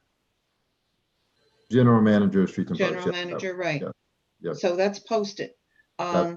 So therefore, you're going out of the city to go look for somebody to apply for that job. Not So necessarily. that would fill that position then, It which could we be. had that position to begin with. It could be, I mean, obviously people could apply from outside the city, people could apply from within the city, people could apply from within Streets and Parks for that matter, but yeah. Right, so that's a position that hasn't been filled because Adam Winder went over to RVT, which is, no problem there. Director of Finance, yes, that hasn't been filled. And we're looking into that. I don't see where, the extra expenses would be. I really don't. Just not to belabor it, ma'am, but if the position is not funded now, then it would be extra money. It would be an additional position. RVT, the general manager, becomes the director, as Mr. Yoder said. That's a simple change. If you promote somebody from Streets and Parks to the director, you have to backfill the position they left. But if nobody in Streets and Parks will take it because of the limitations on if they get removed, they can't go back. If that happens, then you have to hire from outside. And I believe based on the number of positions in finance under the Director of Finance Administration, if you were to fill all of them, the actual Director of the Finance Administration would be an added position from what was budgeted last year. So at least in finance and Streets and Parks, you would be looking at additional people. Then also in community and economic development, if the federal funds dried up there, you would be looking at that. But right now, I believe the director there is federally funded. That's about all I can think of right now. The only one I would chime in there is with the director, because that wasn't previously, that was not a salary. No, they did not take a salary of that, similar to what Chief Hagan's doing with public safety. Yeah, can I chime in here, Randy? Yeah, absolutely. Okay. Sorry, I haven't asked permission previously, but decided it was time. I think I know that at least when council initially had proposed trying to amend the codified ordinances to change the structure, part of what we were looking at was what we saw as a bit of a leadership vacuum and perhaps this pertained a little bit more to the previous administration than the current one. But the idea was that we didn't have a director of administration for 6 or 7 years under Gabe Campana, and it was a serious lack to the city. That is a position that performs a lot of basic day-to-day functions and oversees a lot of decision-making in the city, the decision-making that shouldn't need to rise to the level of the mayor's attention. So when we began discussing this, what I was thinking particularly, and I believe that I speak for other members of council at the time, was that we really did need that position to be filled. Yes, it was not a budgeted position. And maybe there is a workaround that we can figure out at least moving, into next year. But, the idea was that we can't, as Adam's little mock-up of the way the city's currently operating illustrates, we can't really rely on the mayor to run day-to-day functions of an entire arm of city government, which is what happens when we don't have a director of administration. It was an added position, and I believe that I always sort of understood that, because I think that responsibility needs to be taken on by someone. With the same with the director of streets and parks, we've always had someone who headed streets and parks, and we are advertising for that position right now. And that person would not, to my understanding, be a member of the union. I think that whether or not it's difficult for us to find someone within the union who's willing to serve in that capacity is a question. But I don't think that means that we don't want a director for that huge arm of city government. I think that precisely we do need someone who's overseeing that large element of the city's day-to-day functions. So for my 2 cents, I believe that those are both needs that we saw when we initiated this amendment, and we wanted to make certain that those positions were staffed, that those positions couldn't be, say, taken over by the mayor, who then would take on, and Derek, once again, this is not aimed at you, but couldn't be taken over by any particular mayor of the city, and leave us a little shorthanded. So none of this, as I said, is about current functioning of city government, but there was definitely a bit of a leadership vacuum in the past. And I think part of the idea of revising this ordinance was to try and make certain that wasn't a possibility in the future. Right. And to be clear, I have no plans to take over any of these positions. Yeah, no, I'm not, sorry, Derek, that's what I'm saying. I know, I know that's what you're saying. I just wanted to solidify that point. Yeah. Good. Excellent to hear that. Thank you. And to add on to Councilwoman Amelia, again, to kind of bring us back to full circle, when I introduced this 3 weeks ago, the whole reason for really looking at this, it's not really about all of us here. It's about when we're not here anymore, that we don't see the sins of the past come back and repeat themselves. So it's about starting that process to make sure that that doesn't happen again. So that's really at the core here. So I love the debate, appreciate the collaboration here. I think this is all really, really good debate, but at the core, that's what this is really about here.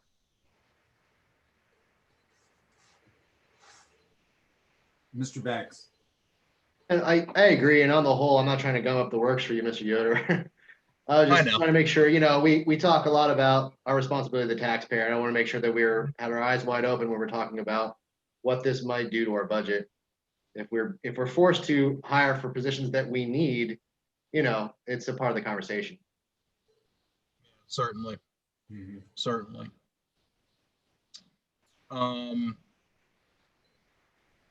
Aside from 4 amendments in one, I guess, Randy, are we ready for that, or do we have more discussion, or what? Do we have more discussion, council, before we move on to the very first amendments that Mr. Yoder spoke about?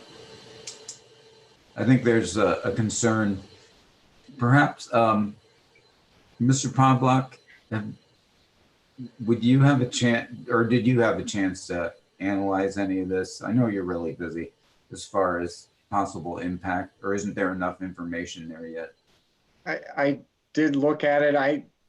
The notes that I had are at my computer at work, so I don't have access to that right now. So I apologize for that. I thought I heard a motion maybe tabling this.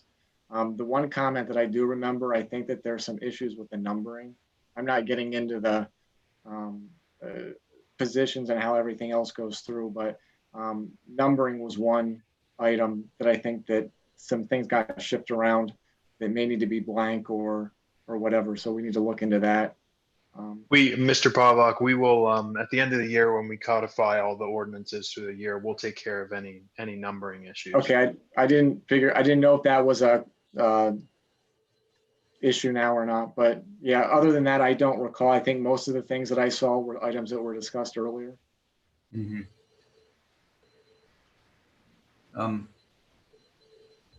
I think we could possibly move ahead, but also Solicitor White. It may make sense to take the amendments one by one that Mr. Yoder's proposing. Okay. Just because, you know, with Mr. Mackey's amendments, you had an ordinance that hadn't yet been passed on first reading, as Right. far as my recollection was. So here we have one that's already gone through first reading. Okay. And just to be clear and have a clean record, I think it would make sense to do them one by one. And yeah, and we can pass this with an eye towards financial scrutiny, let's say, because I think all of us are in favor of that, as well as being organized as efficiently and accurately as we can be. So there's always a balance there, but obviously none of us wants to break the bank or add to the burden that we already have. So if we've missed something and it comes up, we can always address that, I would say. So Mr. Yoder, do you want to introduce those one by one? Make a motion to amend the ordinance, moving zoning from Community Economic Development, Section 140.01B1B to Public Safety, Section 139.01A3, Bureau of Codes and Zoning. Second. Moved and seconded. Is there a discussion on this amendment? Hearing, seeing none, Mrs. Frank, on the motion to amend, please. Mr. Yoder, Yes. Mr. Mackey, Yes. Mr. Pelisi, Yes. Mrs. Katz, Yes. Mr. Banks, Yes. Ms. Mealy, Yes. Mr. Allison. Yes. Motion to amend passes 7-0. Thank you, Mrs. Frank. Did you get all that language, Mrs. Frank? No, but I'm sure Adam will send it to Okay. me. I typed it up for you, don't worry. And then could you send that out to all of us then, please, Mrs. Frank, when you get it? Yes, I will. Okay, thanks. All right. I'll make a second, I'll make a motion for, to amend section 141.01A to add the function of recreation to the Public Works Department. Second. Moved and seconded. Discussion. Hearing, seeing none. Mrs. Frank, on the motion to amend, please. Mr. Yoder, Yes. Mr. Mackey, Yes. Mr. Pelisi, Yes. Mrs. Katz, Yes. Mr. Banks, Yes. Ms. Mealy, Yes. Mr. Allison. Yes. Motion passes 7-0. Thank you, Mrs. Frank. We got two more. I will make a motion to amend the ordinance, sections 135.01B 1 through 4, 141.01A 1 through 4, 142.01A 1 through 4, remove bureau from each. Second. Moved and seconded. Questions? Mrs. Frank, on the motion to amend, please. Mr. Yoder, Yes. Mr. Mackey, Yes. Mr. Pelisi, Yes. Mrs. Katz, Yes. Mr. Banks, Yes. Ms. Mealy, Yes. Mr. Allison. Yes. Motion passes 7-0. Thank you, Mrs. Frank. All right. And then one more. I'll make a motion to amend the ordinance eliminating the redevelopment authority from Community Economic Development, Section 140.01B1D. Second. Is there a motion and second? I missed. Okay. Questions, comments? Hearing none. Mrs. Frank on the motion to amend, please. Mr. Yoder, Yes. Mr. Mackey, Yes. Mr. Pelisi, Yes. Mrs. Katz, Yes. Mr. Banks, Yes. Ms. Mealy, Yes. Mr. Allison. Yes. Motion to amend passes 7-0. Thank you, Mrs. Frank. So, I think we've finished all the hard work. What remains is our final vote.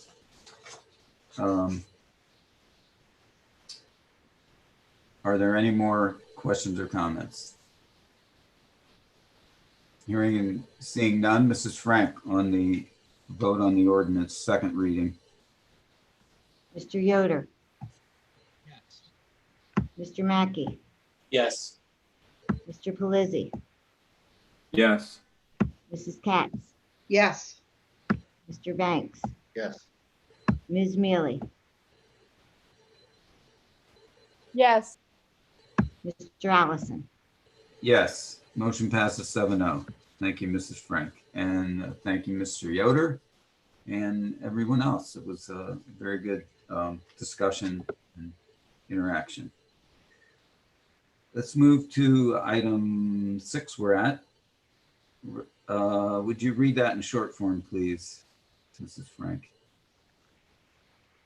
Resolution Memorandum of Understanding between the County of Lycoming and the City of Williamsport. Thank you, Mrs. Frank. Is there a motion? So moved. Second. There's a motion and a second. Mr. Pavlak. Good evening. The resolution before you is to approve a memorandum of understanding between the county and the city regarding grant funds awarded under the Edward Byrne Memorial Justice Assistant Grant Program. The county and the city are a disparate jurisdiction and are entitled to divide awarded sums between them as they may see fit.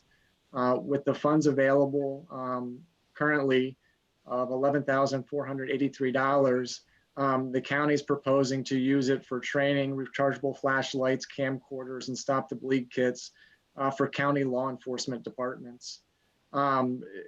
We've done this grant in the past, and it varies from year to year as to how the funds are allocated. At this point, with the timing to expend the funds, we feel that the county is equipped to do that and provide the necessary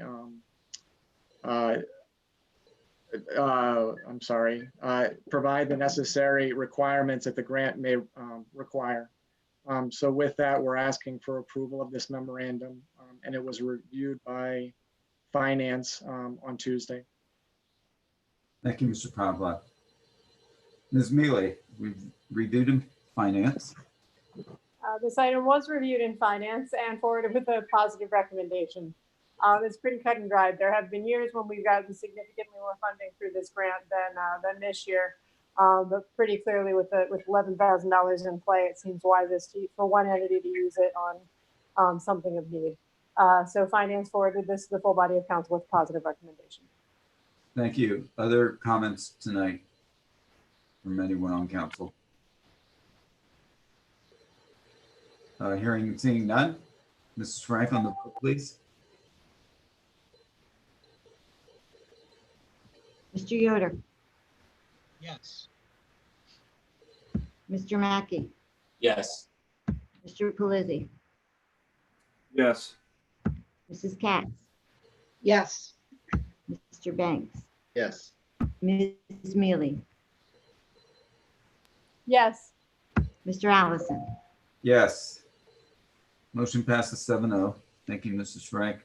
Item 7, would you read that in short form, please, Mrs. Frank?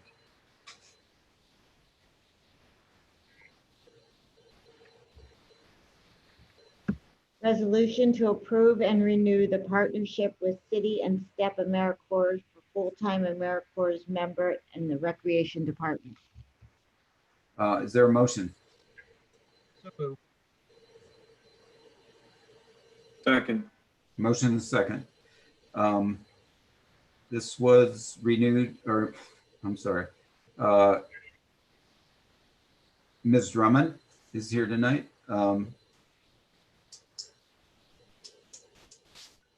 It was reviewed in finance.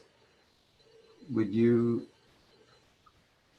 care to address that, Ms. Mealy?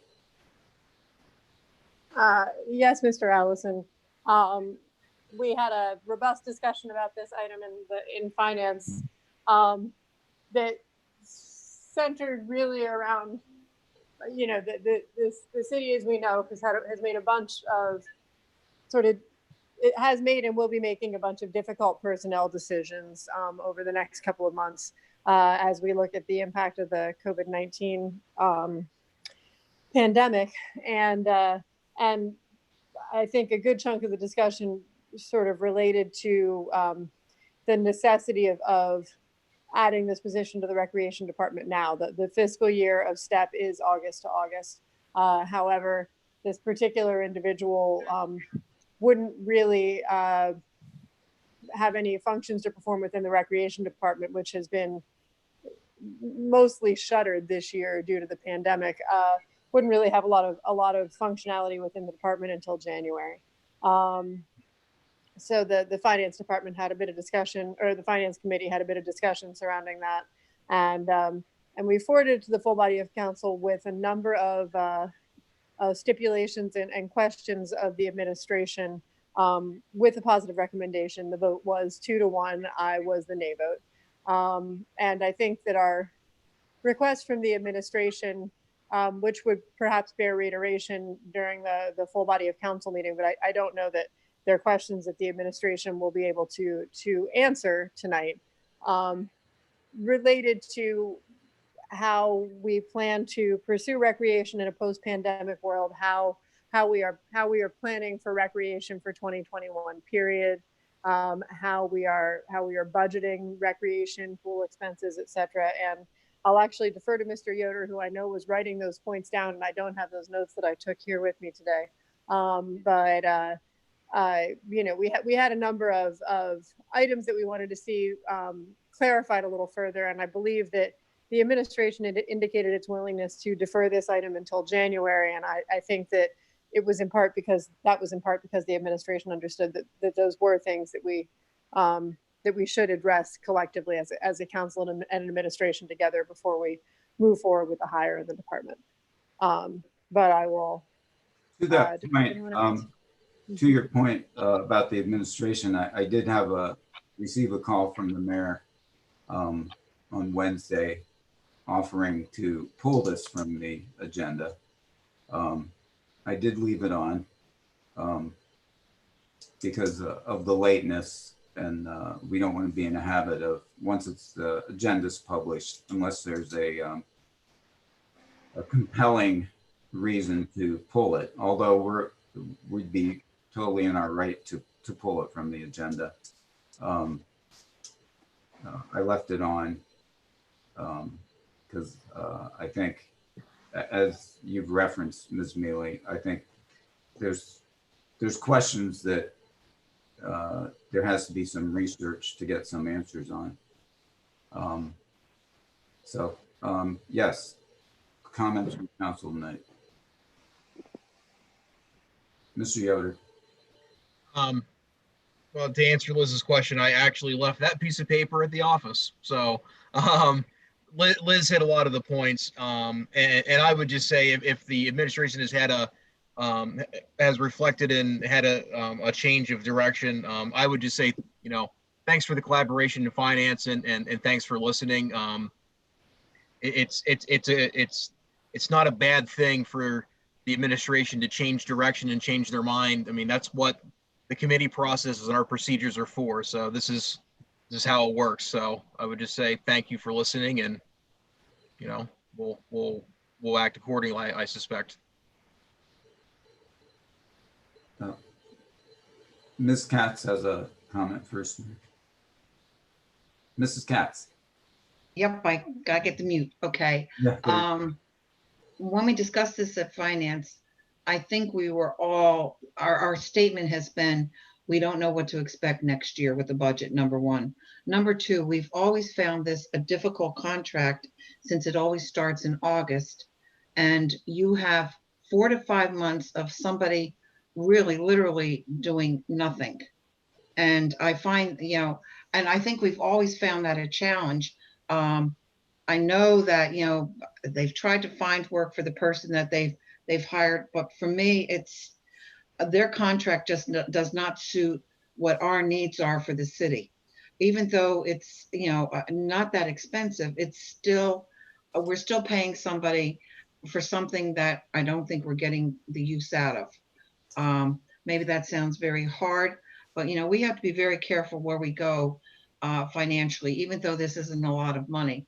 Second of all, I think we don't know what's going to happen next year as far as how far COVID is going to go. Hopefully by the end of the year, normalcy might come back into play, but we don't know. I'm sure the mayor is sitting there. His thoughts have to be all over the place also, as far as where do we go? We don't know exactly. So I have to agree that I think to pull this and revisit it next year, I think is something that I think we would all of us would like to see. I think the thing that I don't remember, and Liz, we've been doing this for several years, I don't remember whether the August contract is their way of running their business, or can we state how we want this done? I don't know how that is. Mayor, go ahead. Yeah, I spoke with Step AmeriCorps about that. They are August to August, which is why we had to bring that this week, as was discussed earlier. And they actually needed to know this week, because this particular individual, there's only one other placement site open right now, one other position. And so if we were not able to do it here, that individual needed to start there on Monday, so as to not lose that spot.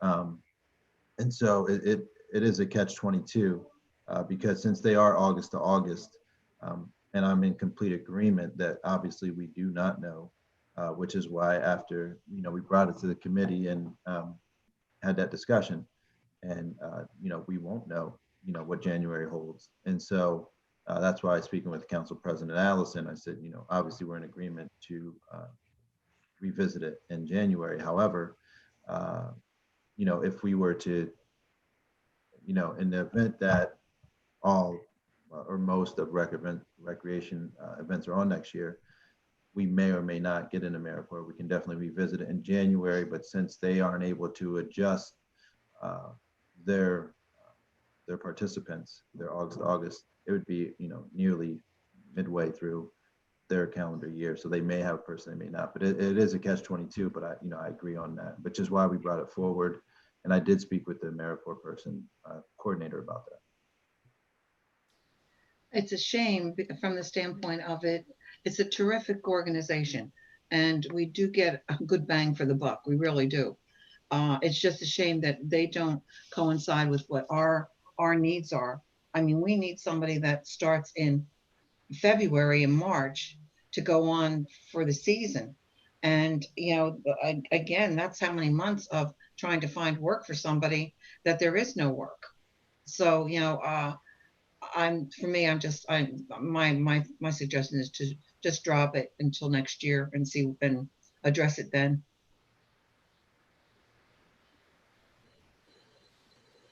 And I will throw something else out too. I mean, we can try and go for interns to help Kayla. I know Kayla is going to have her hands full if we do get back into running everything between the special events, the parks programs, the pool, and everything else that goes on. She is going to need help. And, and if things are, go back to some sort of normalcy, maybe we can try and find some interns to help her and go in that direction. Sorry. Yeah, Councilwoman Katz, we actually had an intern this year in the mayor's office this year. Actually, obviously we lost them. Julia, she was phenomenal. But that's an avenue that we can explore. And I was made aware over the summer that actually there are some potentials to receive grant funding for paid internship possibilities. So yes, I've been in contact with Cumming College and their program, which is where we got Julia from. potential interns in the future. Mr. Banks. I was gonna try to go last here. I'm just gonna put a motion out to table this.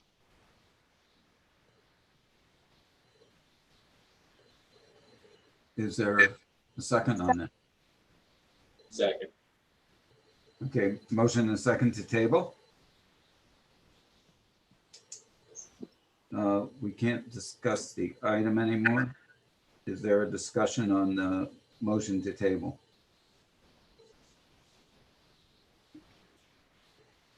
Randy, Yes. can I ask Austin? Austin, would it behoove us just to pull it instead of tabling it? We can't, I don't believe. Has there been a motion to approve it yet? There's been a motion. There's been a motion. It's moved. It's on the table. Yes. It's on the table, but It's on the table. Yeah. So if it's on, yeah, then I think you table it. And then if it doesn't come back up, it doesn't come back up.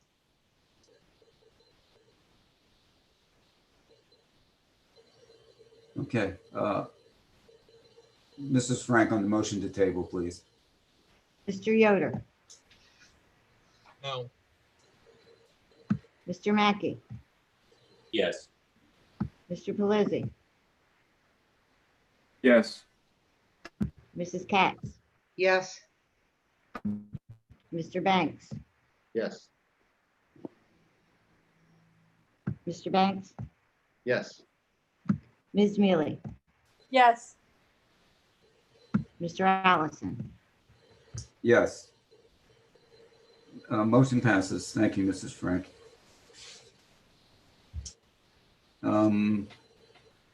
Make a note there. Okay, item 8, resolution for Bureau of Fire to purchase. Mrs. Frank on the motion, please. On the item, please. Would you read it in short form? This is a resolution to approve an agreement with Bob Fisher Chevrolet for the Bureau of Fire. Is there a motion? So move. Second. Motion in the second.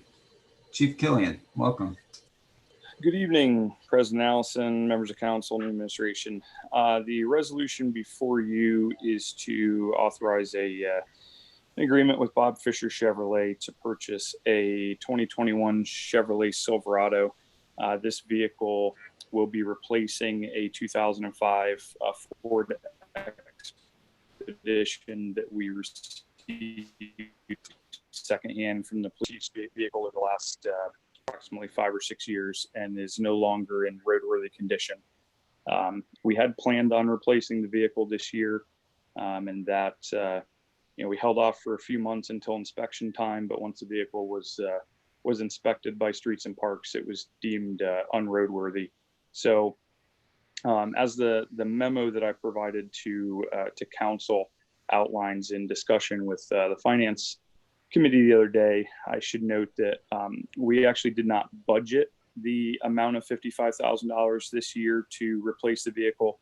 We had planned on making the purchase, which would have cost about $55,000 in requested financing for that amount. So in the process, obviously of understanding the current financial situation, we were able to cut that figure down by approximately $20,000.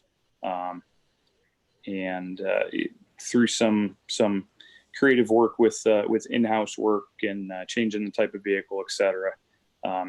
And the next resolution that we bring up will be for the financing of this vehicle. So this was reviewed in the finance committee on Tuesday. Ms. Mealy, finance. Yes, this and the next item were both reviewed in finance, and if it's okay, I think I'll discuss both of them simultaneously. The one item is the purchase of the vehicle. The other item is the lease agreement for the vehicle. Finance did forward both items to the full body of council with a positive recommendation. The need, obviously, in the fire department is real. We have a vehicle that will not pass inspection, and we will be needing to replace it. That said, we've looked at a lot of lease agreements in my time on council, and I know that I personally generally regard them as unwise because with a $20-some million budget, it would seem wisest whenever possible to purchase something outright and save ourselves the cost of financing. In this case, the cost of financing $26,000 is going to add about 10% to the overall cost of the item. And that's something to bear in mind. Now, in this case, that's only $2,400 in total. But I think the discussion in the Finance Committee centered around the idea of getting a more comprehensive idea in the fire department of our equipment needs moving forward, and trying to make certain that our budgeting lines up with our needs in such a way that we spend as little money on financing of items as possible. We all know, of course, that the fire trucks themselves are going to need to be financed, and probably several other kind of big ticket items in the department. But moving forward, I think it would be nice not to see ourselves financing a vehicle, the total purchase price for which is $31,000. You know, that's a bit of a situation to be in. That said, you know, obviously we really appreciate the fire department's efforts to economize on this item. The Chief Killian did manage to bring the total cost of the vehicle and outfitting the vehicle down by $20,000. That's better than a third of the of the budgeted amount. And you know, he says, and I don't think he's simply being nice about things, that it's possible that the vehicle that they've selected now will actually suit the department better than the one that they were originally budgeting for. So that too is exciting, and hopefully we can find ways to economize elsewhere that actually suit us as well or better as the prior procedure we would have gone with. But Finance forwarded both to the full body of council with a positive recommendation. Thanks, Randy. Thank you. Nice synopsis. Comments or questions from Finance Committee members or anybody? Yeah, I think we're all pleased with the choice, Chief Killian. Mrs. Frank, on the motion, please. Mr. Yoder, Yes. Mr. Mackey, Yes. Mr. Pelisi, Yes. Mrs. Katz, Yes. Mr. Banks, Yes. Ms. Mealy,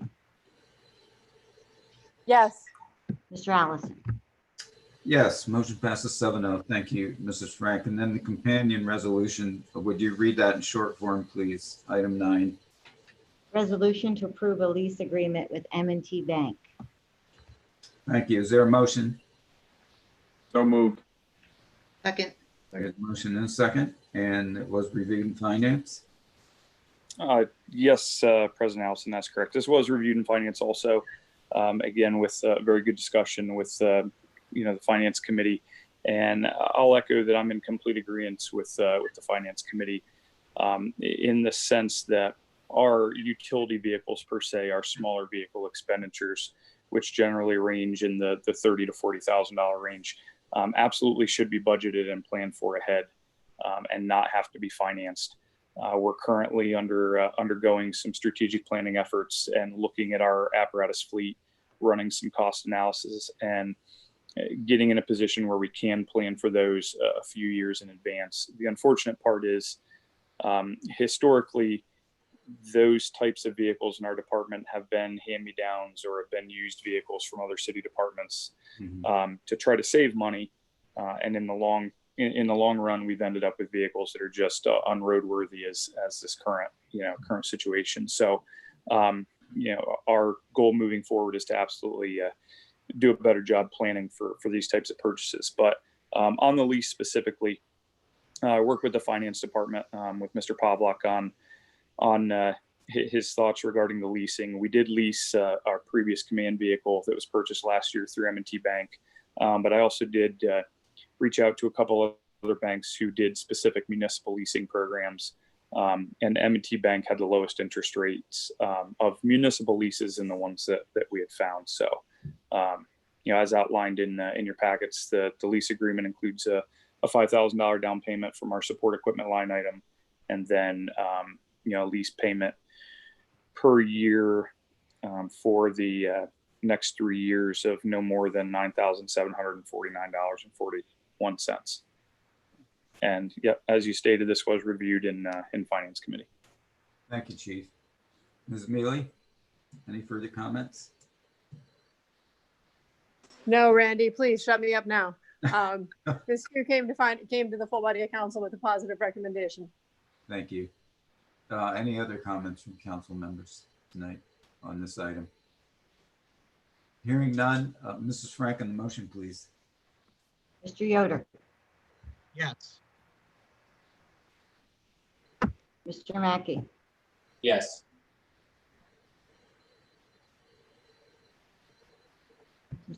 Mr. Pelisi, Yes. Mrs. Katz, Yes. Mr. Banks, Yes. Ms. Mealy,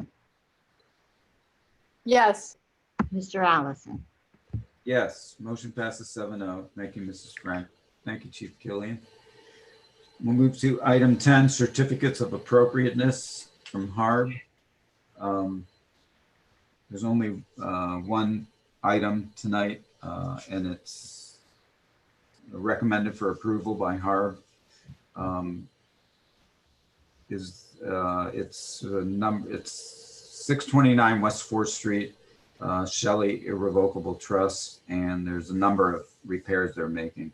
Is there a motion in a second from council tonight? So moved. Moved and seconded. Is there any discussion at all? Hearing and seeing none, Mrs. Frank on the motion, please. Mr. Yoder, Yes. Mr. Mackey, Yes. Mr. Pelisi, Yes. Mrs. Katz, Yes. Mr. Banks, Yes. Ms. Mealy, Sorry, Janice. Yes. Mr. Allison. Yes, motion passes 7-0. Thank you, Mrs. Frank. Item 11, accept for filing the following minutes. Veterans Memorial Park, July 6th, 2020. Public Works, June 23rd, 2020. The Ad Hoc Committee for City Hall, June 9th, 2020. And the HARB minutes of August 18th, 2020. Is there a motion in a second? So moved. Second. There's a motion and a second. Any comments, questions, or corrections on these minutes? Hearing and seeing none. Mrs. Frank on the motion, please. Mr. Yoder, Yes. Mr. Mackey, Yes. Mr. Pelisi, Yes. Mrs. Katz, Yes. Mr. Banks, Yes. Ms. Mealy, Yes.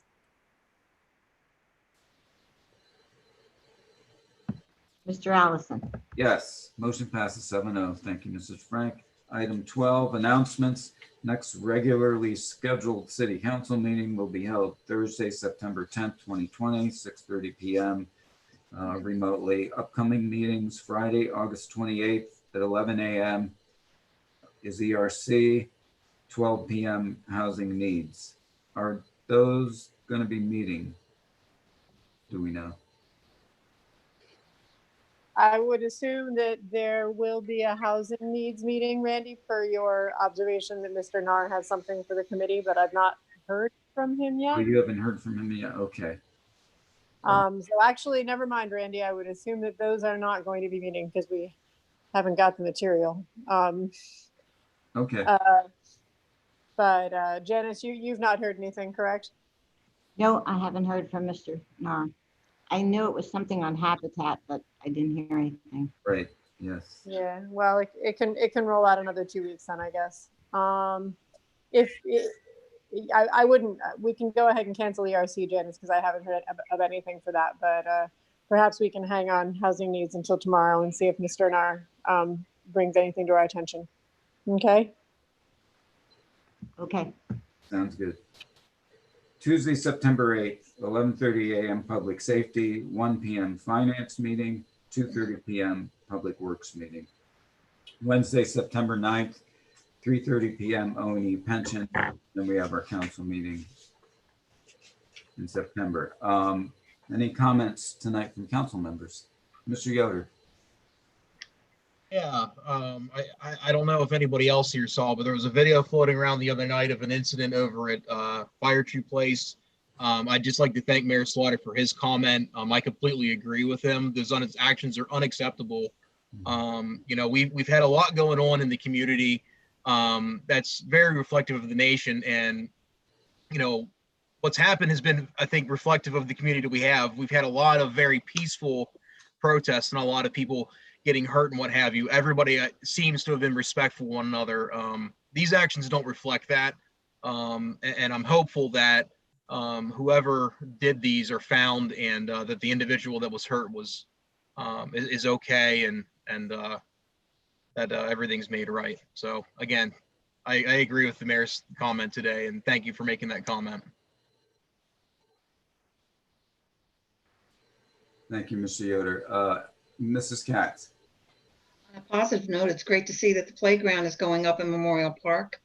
I think we're all going to be anxious to see the finished product, and this is going to be handicap accessible. So I'm really excited about that. I wish we would have known about it before when it started, because we've been waiting a long time for this.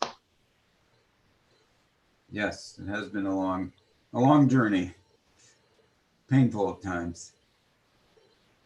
Any other comments from council tonight? Mr. Mackey. This is just a friendly reminder to my fellow council members of our transit training tomorrow. Yes, we did. That was not on our list there, but we do have transit training tomorrow. Does anybody know what time it is? It's at 1 p.m. 1 p.m. Okay, thank you. Thank you for that reminder, Mr. Mackey. Just like to let Mr. Mackey know that I totally didn't forget at all. But for everyone else that may have, I appreciate him saying that. Thumbs up there, Mr. Polizzi. Any comments or questions from the administration tonight? Those that are left. And there are none. Mr. White, do we have comments from the public? We do not. Okay, then. I'll entertain a motion for adjournment. So moved. Second. All in favor? Aye. Aye. Aye.